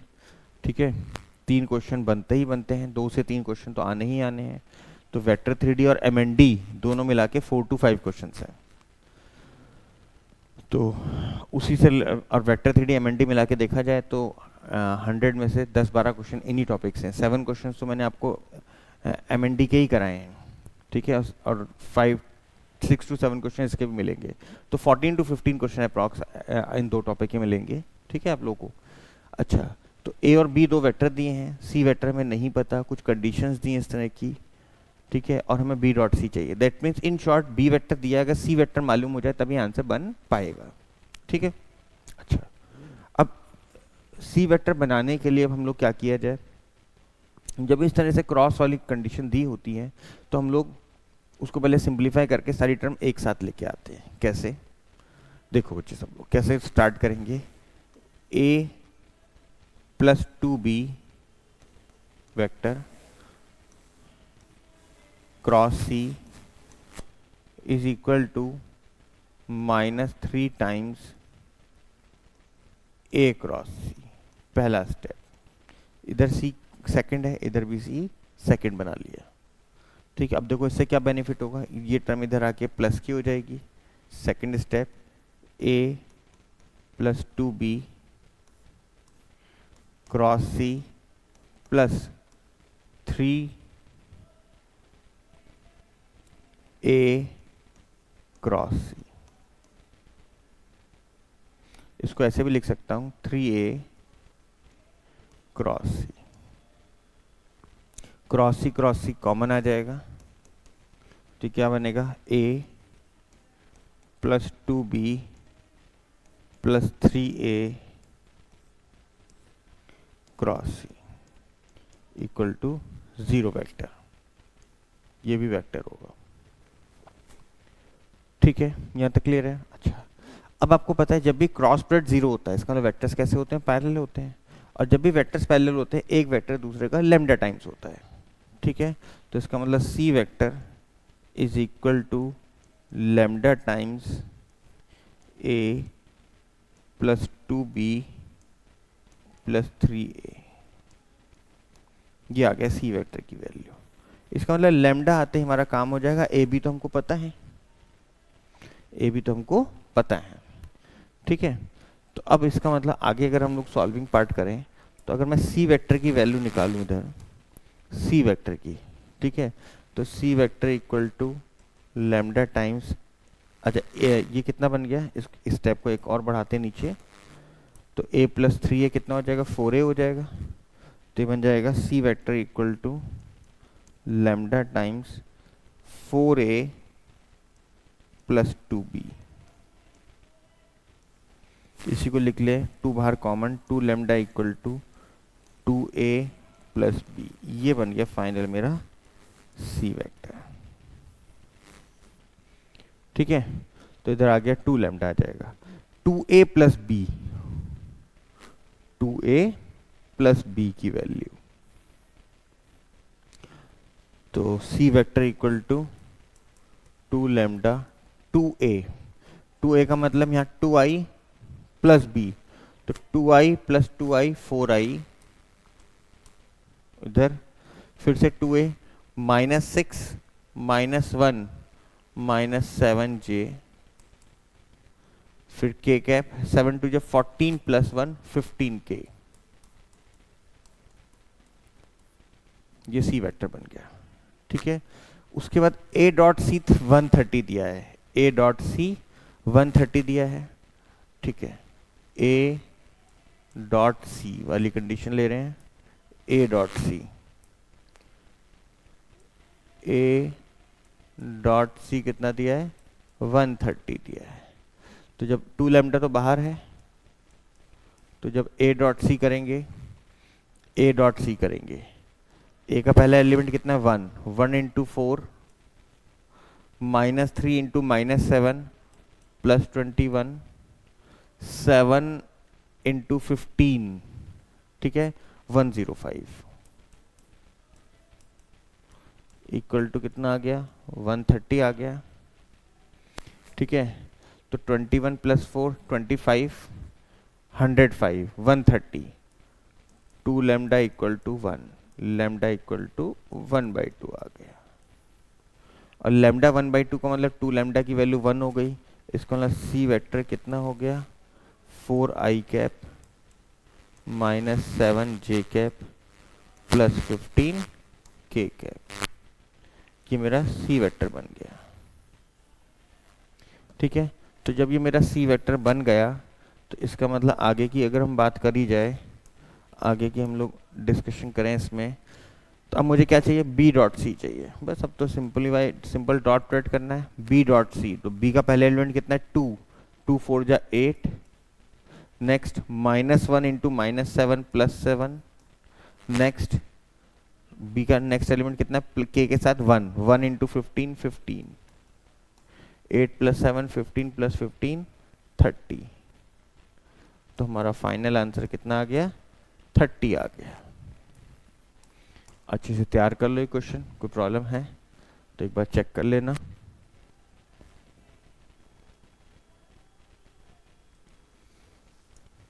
ठीक है, चलिए बढ़ते नेक्स्ट क्वेश्चन की तरफ। ए वेक्टर दिया है, बी वेक्टर दिया है, mod C greater than equal to 6 दिया है, ए डॉट सी की वैल्यू दी है 6 मॉड सी, सी माइनस ए का मॉड दिया 2√2, ए क्रॉस बी और सी के बीच में एंगल 60 दिया है, और हमें मॉड ए क्रॉस बी क्रॉस सी का मॉड चाहिए। बहुत सारा डाटा दिया है। ठीक है, तो देखते हैं क्या करना है। ठीक है, अब हम लोग स्टार्ट कैसे करें। सबसे पहले हमें जो वैल्यू चाहिए पहले उसका पहले डिस्कशन करें, रिक्वायरमेंट क्या क्या है, तब रिक्वायरमेंट के हिसाब से गिवन कंडीशंस की बात करी जाएगी। तो अब अगर हमें इसमें हम लोग क्रॉस प्रोडक्ट का फॉर्मूला लगाएं तो ये क्या रिजल्ट बनेगा, ए क्रॉस बी के मॉड इंटू सी का मॉड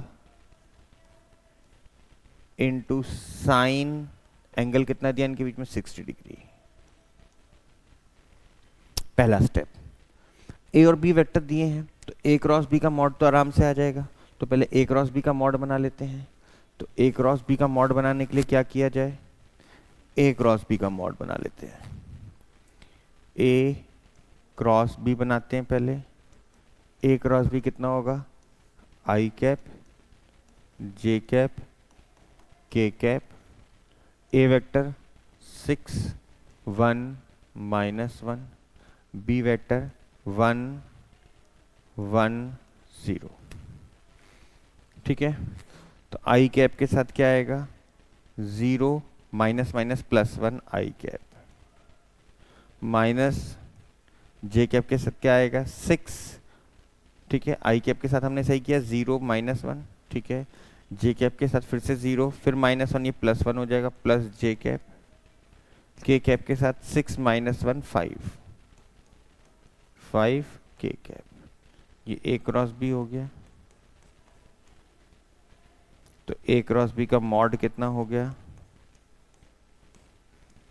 अंडर रूट में 1 + 1 + 25, ये कितना बन गया 27, 27 का रूट 3√3।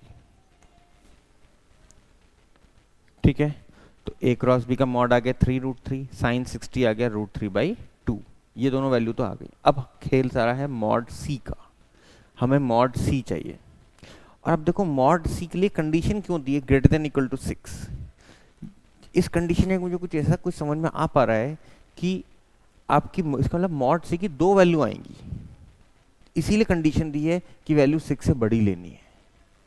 आई बात समझ में। ठीक है, तो इसका मतलब मॉड सी की मेरे पास 2 वैल्यू आएगी। अब देखो ऑप्शन भी देख पा रहे हैं, मॉड सी की 2 वैल्यू आएंगी तो मॉड सी में क्वाड्रेटिक बनेगी। तो ऑप्शन देखिए कुछ ऐसा समझ में आ रहा है कि मॉड सी की वैल्यू कुछ इस टाइप से बननी चाहिए, 6 -√6 6 + √6, कुछ इस तरह का कुछ आइडिया लग पा रहा है। ठीक है, तो ठीक है, अब देखते हैं मॉड सी में क्वाड्रेटिक कैसे बनी जाए। मॉड सी में क्वाड्रेटिक बनाने के लिए अब मैं अगर इस इक्वेशन को लूं, ये इक्वेशन ली, इस इक्वेशन में अगर मैं स्क्वायरिंग कर दूं, इस इक्वेशन में स्क्वायरिंग कर दूं तो बताइए a माइनस बी के मॉड का होल स्क्वायर का फॉर्मूला क्या होता है? मॉड सी का स्क्वायर प्लस मॉड a का square minus twice a dot C is equal to 2√2 का स्क्वायर 8। ठीक है, मॉड a का स्क्वायर। ठीक है, तो यहां से पहले मॉड a बनाते हैं। तो मॉड a देखिए कितना आएगा, mod a under root 36 plus 1 plus 1 root 38। इसका मतलब मॉड a का स्क्वायर आ गया 38, ये वैल्यू आ गई 38। ठीक है, अच्छा a डॉट सी की वैल्यू दी है 6 मॉड सी, तो क्या रिजल्ट बना? मॉड सी का स्क्वायर प्लस 38 माइनस 2 6 या 12 मॉड सी।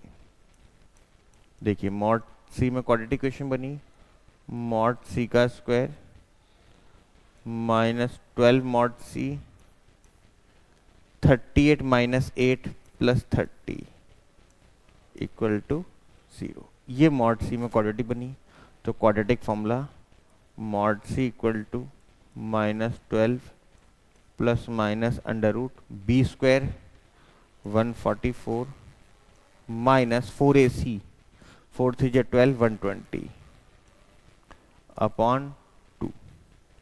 तो कितना बना? माइनस 12 प्लस माइनस 144 माइनस 120 24, और 24 4 6 या 24, तो इसको लिखेंगे 2√6 अपॉन 2। ठीक है, अच्छा माइनस 12 पहले से है तो ये प्लस 12 हो जाएगा। ठीक है, तो मॉड सी की वैल्यू क्या बन गई? 6 प्लस √6। क्यों प्लस लिया? क्वेश्चन में मॉड सी 6 से बढ़ा दिया है, इसलिए मैं 6 माइनस, देखो मैंने कुछ आइडिया लगाया था स्टार्टिंग में, इसका मतलब मॉड सी की वैल्यू कुछ इस टाइप से मुझे ऑप्शन देके कुछ आइडिया लगने लगा था, आया करना। ठीक है, ये आपकी मॉड सी की वैल्यू आ गई, तो बस अब तो कुछ नहीं, फाइनली अब तो हमें वैल्यू ही पुट करनी है। तो जब हम लोग वैल्यूज पुट करेंगे तो a क्रॉस b का मॉड हमने कितना निकाला था? a क्रॉस b का मॉड 3√3 मॉड c की वैल्यू 6 प्लस √6 साइन 60 √3/2। ठीक है, √3 इंटू √3 3 इंटू 3 9/2 6 प्लस √6। चेक करिए 9/2 6 प्लस √6, कोई ऑप्शन दिख रहा है हम लोग को? 9/2 6 plus √6 is our correct answer. इसको करेक्ट अच्छे से नोट डाउन कर लो।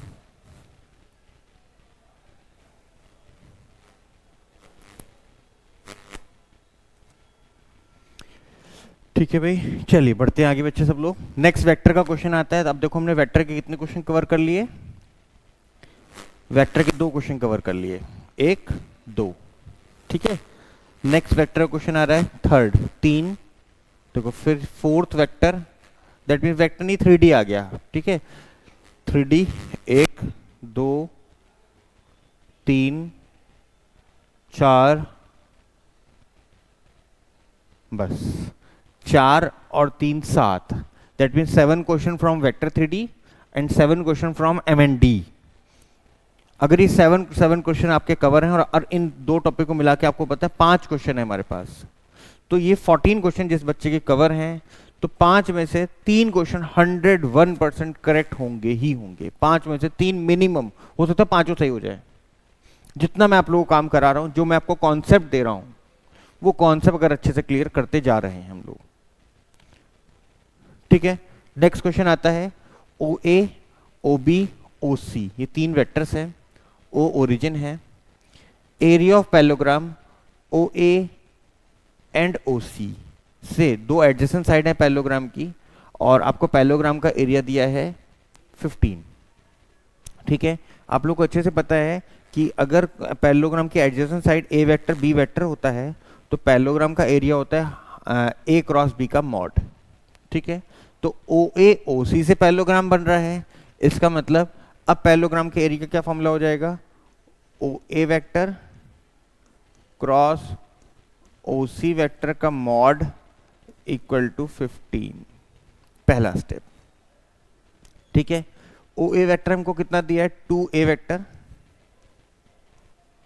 ओ सी वेक्टर हमको कितना दिया है, cross 3b vector is equal to 15। जो भी कांस्टेंट टर्म है वो क्रॉस प्रोडक्ट से बाहर आ जाते हैं, 6 times a cross b equal to 15।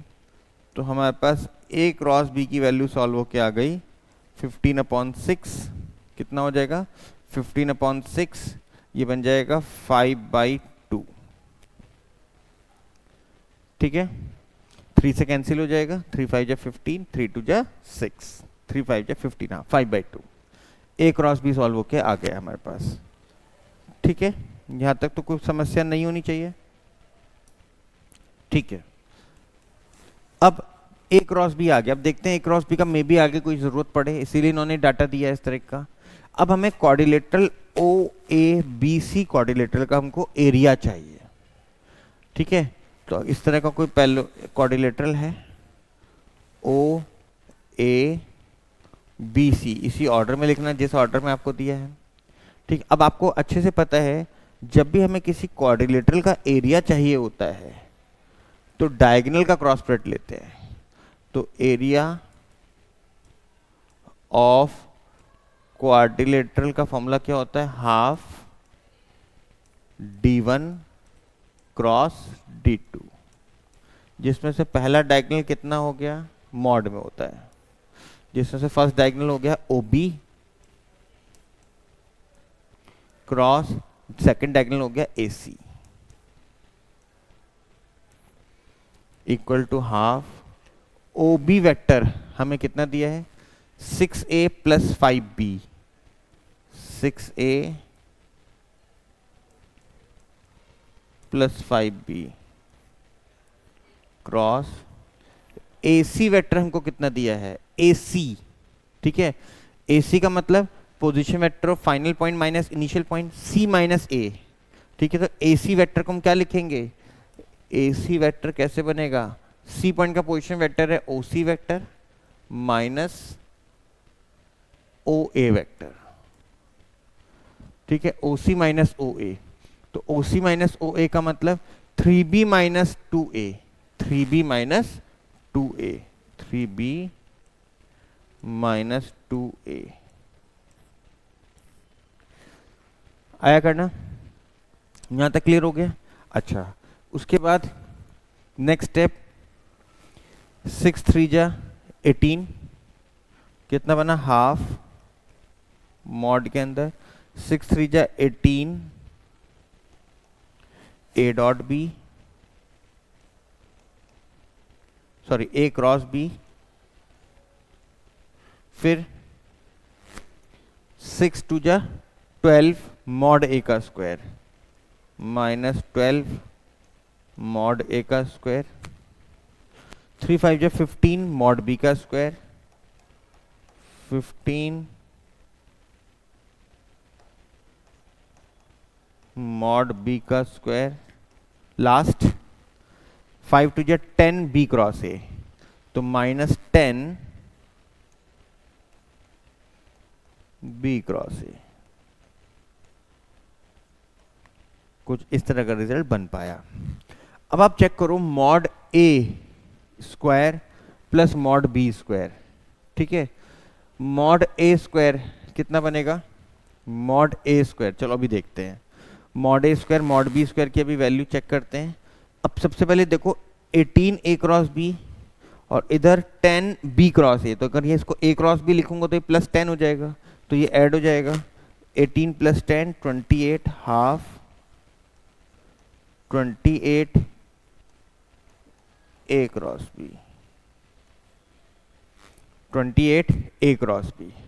उसके बाद माइनस 12 मॉड A का स्क्वायर प्लस 15, अच्छा ये हो गया माइनस 12 मॉड A का स्क्वायर प्लस 15 मॉड B का स्क्वायर।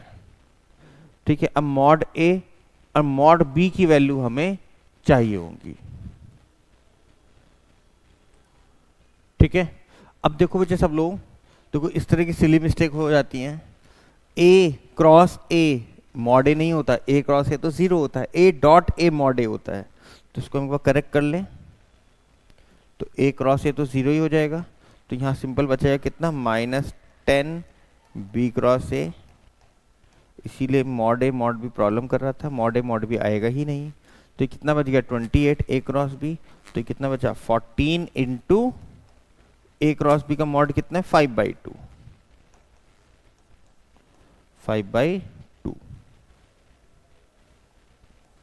ठीक है, तो यहाँ बचेगा 7, 7 5 जा 35।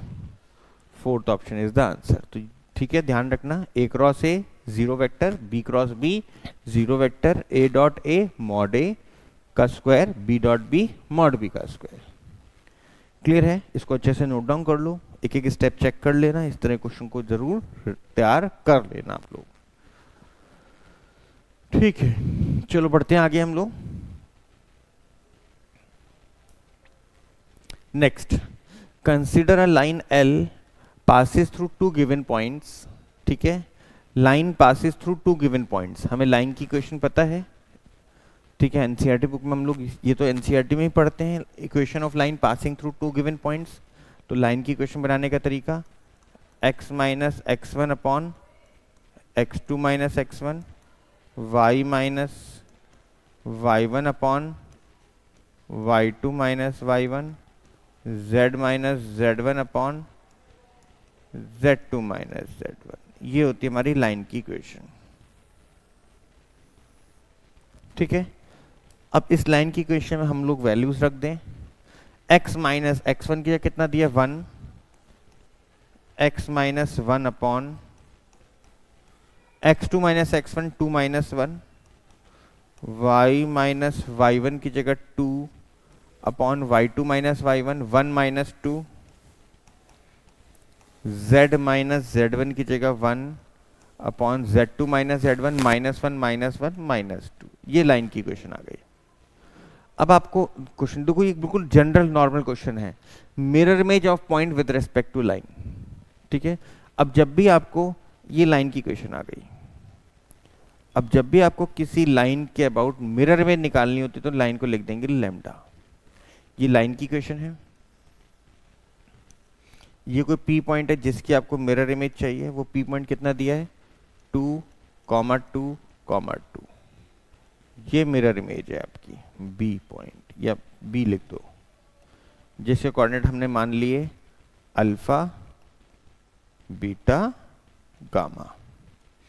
ठीक है, तो अगर मिरर इमेज है तो इसका मतलब लाइन का डिस्टेंस दोनों से सेम होगा, तो इसका मतलब ए बी का मिड पॉइंट कौन होगा, सी होगा। ए बी का मिड पॉइंट सी होगा। ठीक है, अच्छा, अब ए बी का मिड पॉइंट अगर सी होगा तो इसका मतलब मुझे सी पॉइंट के कोऑर्डिनेट्स पता लग गए तो अल्फा बीटा गामा पता लग जाएगा। ठीक है, तो अब देखिए सी पॉइंट के कोऑर्डिनेट्स में लाइन की इक्वेशन से बना सकता हूँ। सी पॉइंट के कोऑर्डिनेट लाइन की इक्वेशन से क्या बनेंगे, देखो सब बच्चे, फर्स्ट एक्स की value lambda plus 1, lambda plus 1, next minus lambda plus 2, next -2 lambda plus 1। ये सी पॉइंट कोऑर्डिनेट्स आ गए। लैम्डा की वैल्यू चाहिए मेनली, तभी अल्फा बीटा गामा आएंगे। अब लैम्डा की वैल्यू निकालने के लिए देखो, AC लाइन के परपेंडिकुलर है, और जब भी दो लाइंस आपस में परपेंडिकुलर होती है कंडीशन होती है A1 A2 B1 B2 C1 C2 0। तो इस लाइन के डायरेक्शन रेशियोज क्या हैं, लाइन के डायरेक्शन रेशियोज क्या होंगे, गिवन लाइन के डायरेक्शन रेशियोज, डिनोमिनेटर 1 -1 -2, ये लाइन के डायरेक्शन रेशियोज है। और AC की डायरेक्शन रेशियो कैसे निकलते हैं, line passing through two given points direction ratio x2 minus x1 y2 minus y1 z2 minus z1।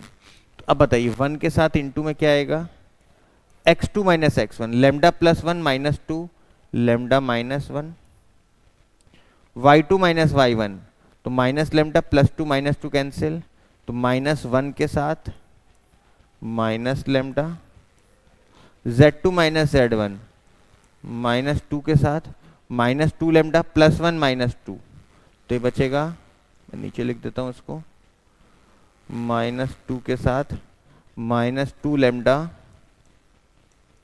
One minus two minus one, ठीक है, ये बन गए equal to 0, A1 A2 B1 B2 C1 C2 0, ठीक है।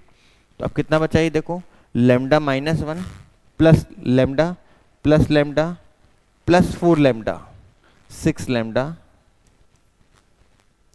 कांस्टेंट टर्म्स माइनस वन, इधर plus two plus three equal to 0, lambda की value -1/2, ये लेमडा आ गया।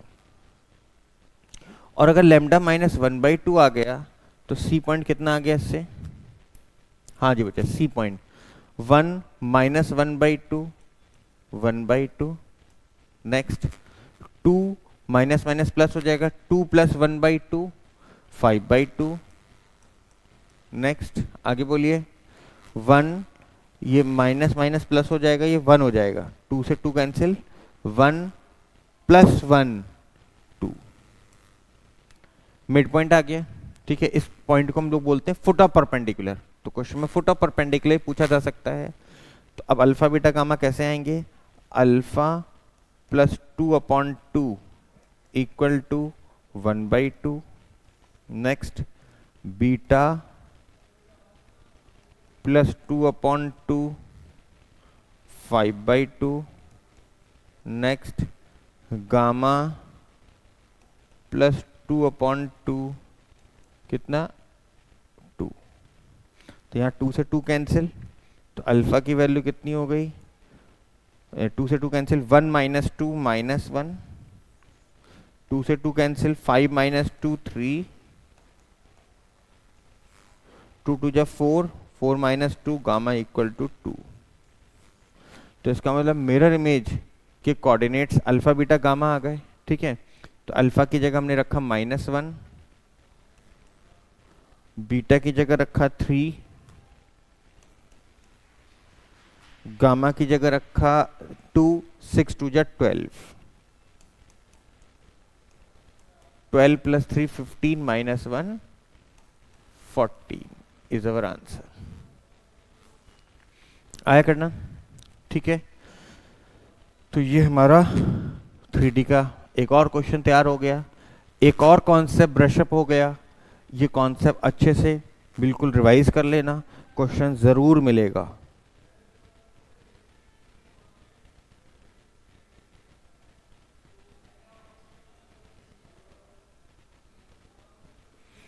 ठीक है, चलो बढ़ते हैं, अच्छे से नोट डाउन कर लो उसको।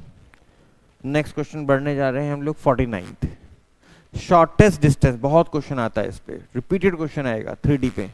Shortest distance between two given lines दिया है, largest value of mod lambda. NCERT में तो डायरेक्ट शॉर्टेस्ट डिस्टेंस वो होता है, यहाँ पे एक अननोन वेरिएबल पूछ लिया जाता है, जेई वगैरह में कॉन्सेप्ट वही है, ठीक है। तो शॉर्टेस्ट डिस्टेंस का पहले फॉर्मूला लिख लो।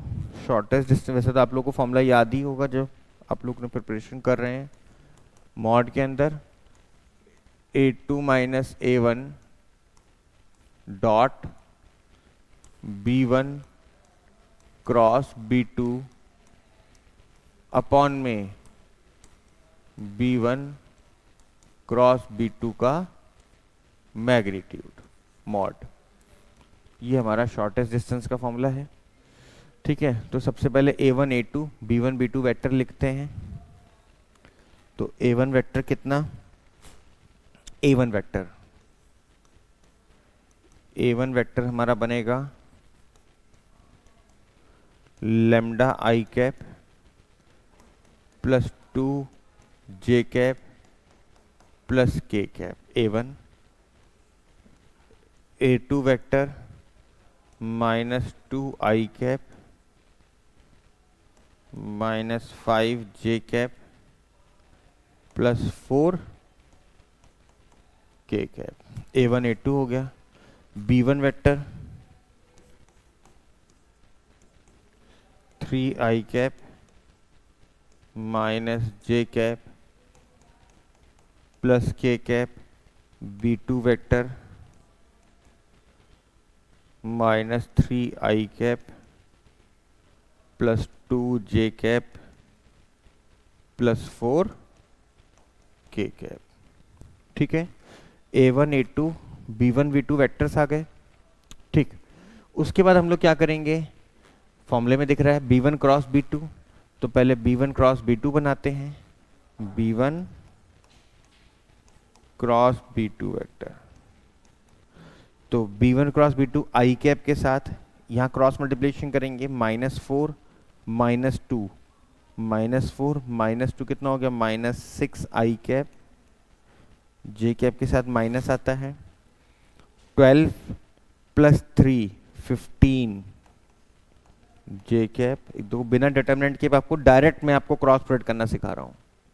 ठीक है, फिर के कैप के साथ 6 -3 हो जाएगा, 6 -3 3k कैप। ये B1 क्रॉस B2 है। ठीक है, B1 क्रॉस B2 हो गया। उसके बाद मुझे B1 क्रॉस B2 का क्या चाहिए, मॉड चाहिए। B1 क्रॉस B2 का मॉड बना लेते हैं, 6 का स्क्वायर। ठीक है, 6 का स्क्वायर 15 का स्क्वायर 3 का स्क्वायर। अब कैलकुलेशन पार्ट करने का तरीका देखो सब बच्चे, जरा ध्यान देना।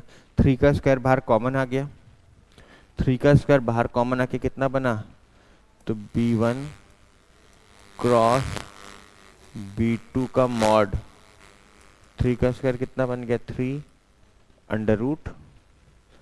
ठीक है, 3 बाहर आ गया 6 में से, तो 2 का स्क्वायर बचा 4, 15 में से 3 बाहर आ गया, 5 का स्क्वायर बचा 25 प्लस 1। ठीक है, 26 प्लस 4 30, तो बन गया 3 रूट 30। B1 क्रॉस B2 आ गया। नेक्स्ट हमें वैल्यू रिक्वायर्ड है फॉर्मूले में A2 माइनस A1, तो A2 माइनस A1 जब करेंगे, A2 minus A1, A2 minus A1 करेंगे तो -2 minus lambda minus common 2 plus lambda i cap, -5 -2 -7 J cap.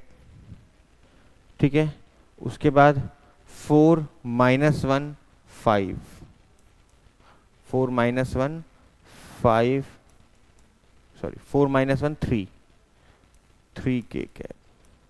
A2 minus A1 आ गया। बस अब तो फॉर्मूले में वैल्यूज रखनी है। ठीक है, अब तो फॉर्मूले में वैल्यूज रखनी है, तो A2 minus A1 dot B1 cross B2, B1 cross B2 इधर है। ठीक है, मॉड के अंदर वैल्यूज रखनी है, और ये आंसर इक्वल टू कितना दिया है, ये आंसर इक्वल टू हमें दिया है शॉर्टेस्ट डिस्टेंस 44/√30। चलो पहले वैल्यूज रखते हैं, तो -6 into minus twice 2 plus lambda, तो माइनस माइनस प्लस हो जाएगा, 6 into 2 plus lambda. Next -15 into -7, 15 into minus minus फिर प्लस हो जाएगा, 15 इंटू 7 105, 3 3 जा 9 प्लस 9 अपॉन में B1 क्रॉस B2 के मॉड का स्क्वायर 3 रूट 30। ये आंसर किसके इक्वल दिया है, 44/√30। ठीक है, यहाँ तक कोई प्रॉब्लम नहीं, सिंपल बेसिक फॉर्मूला ही अप्लाई किया है। √30 कैंसिल,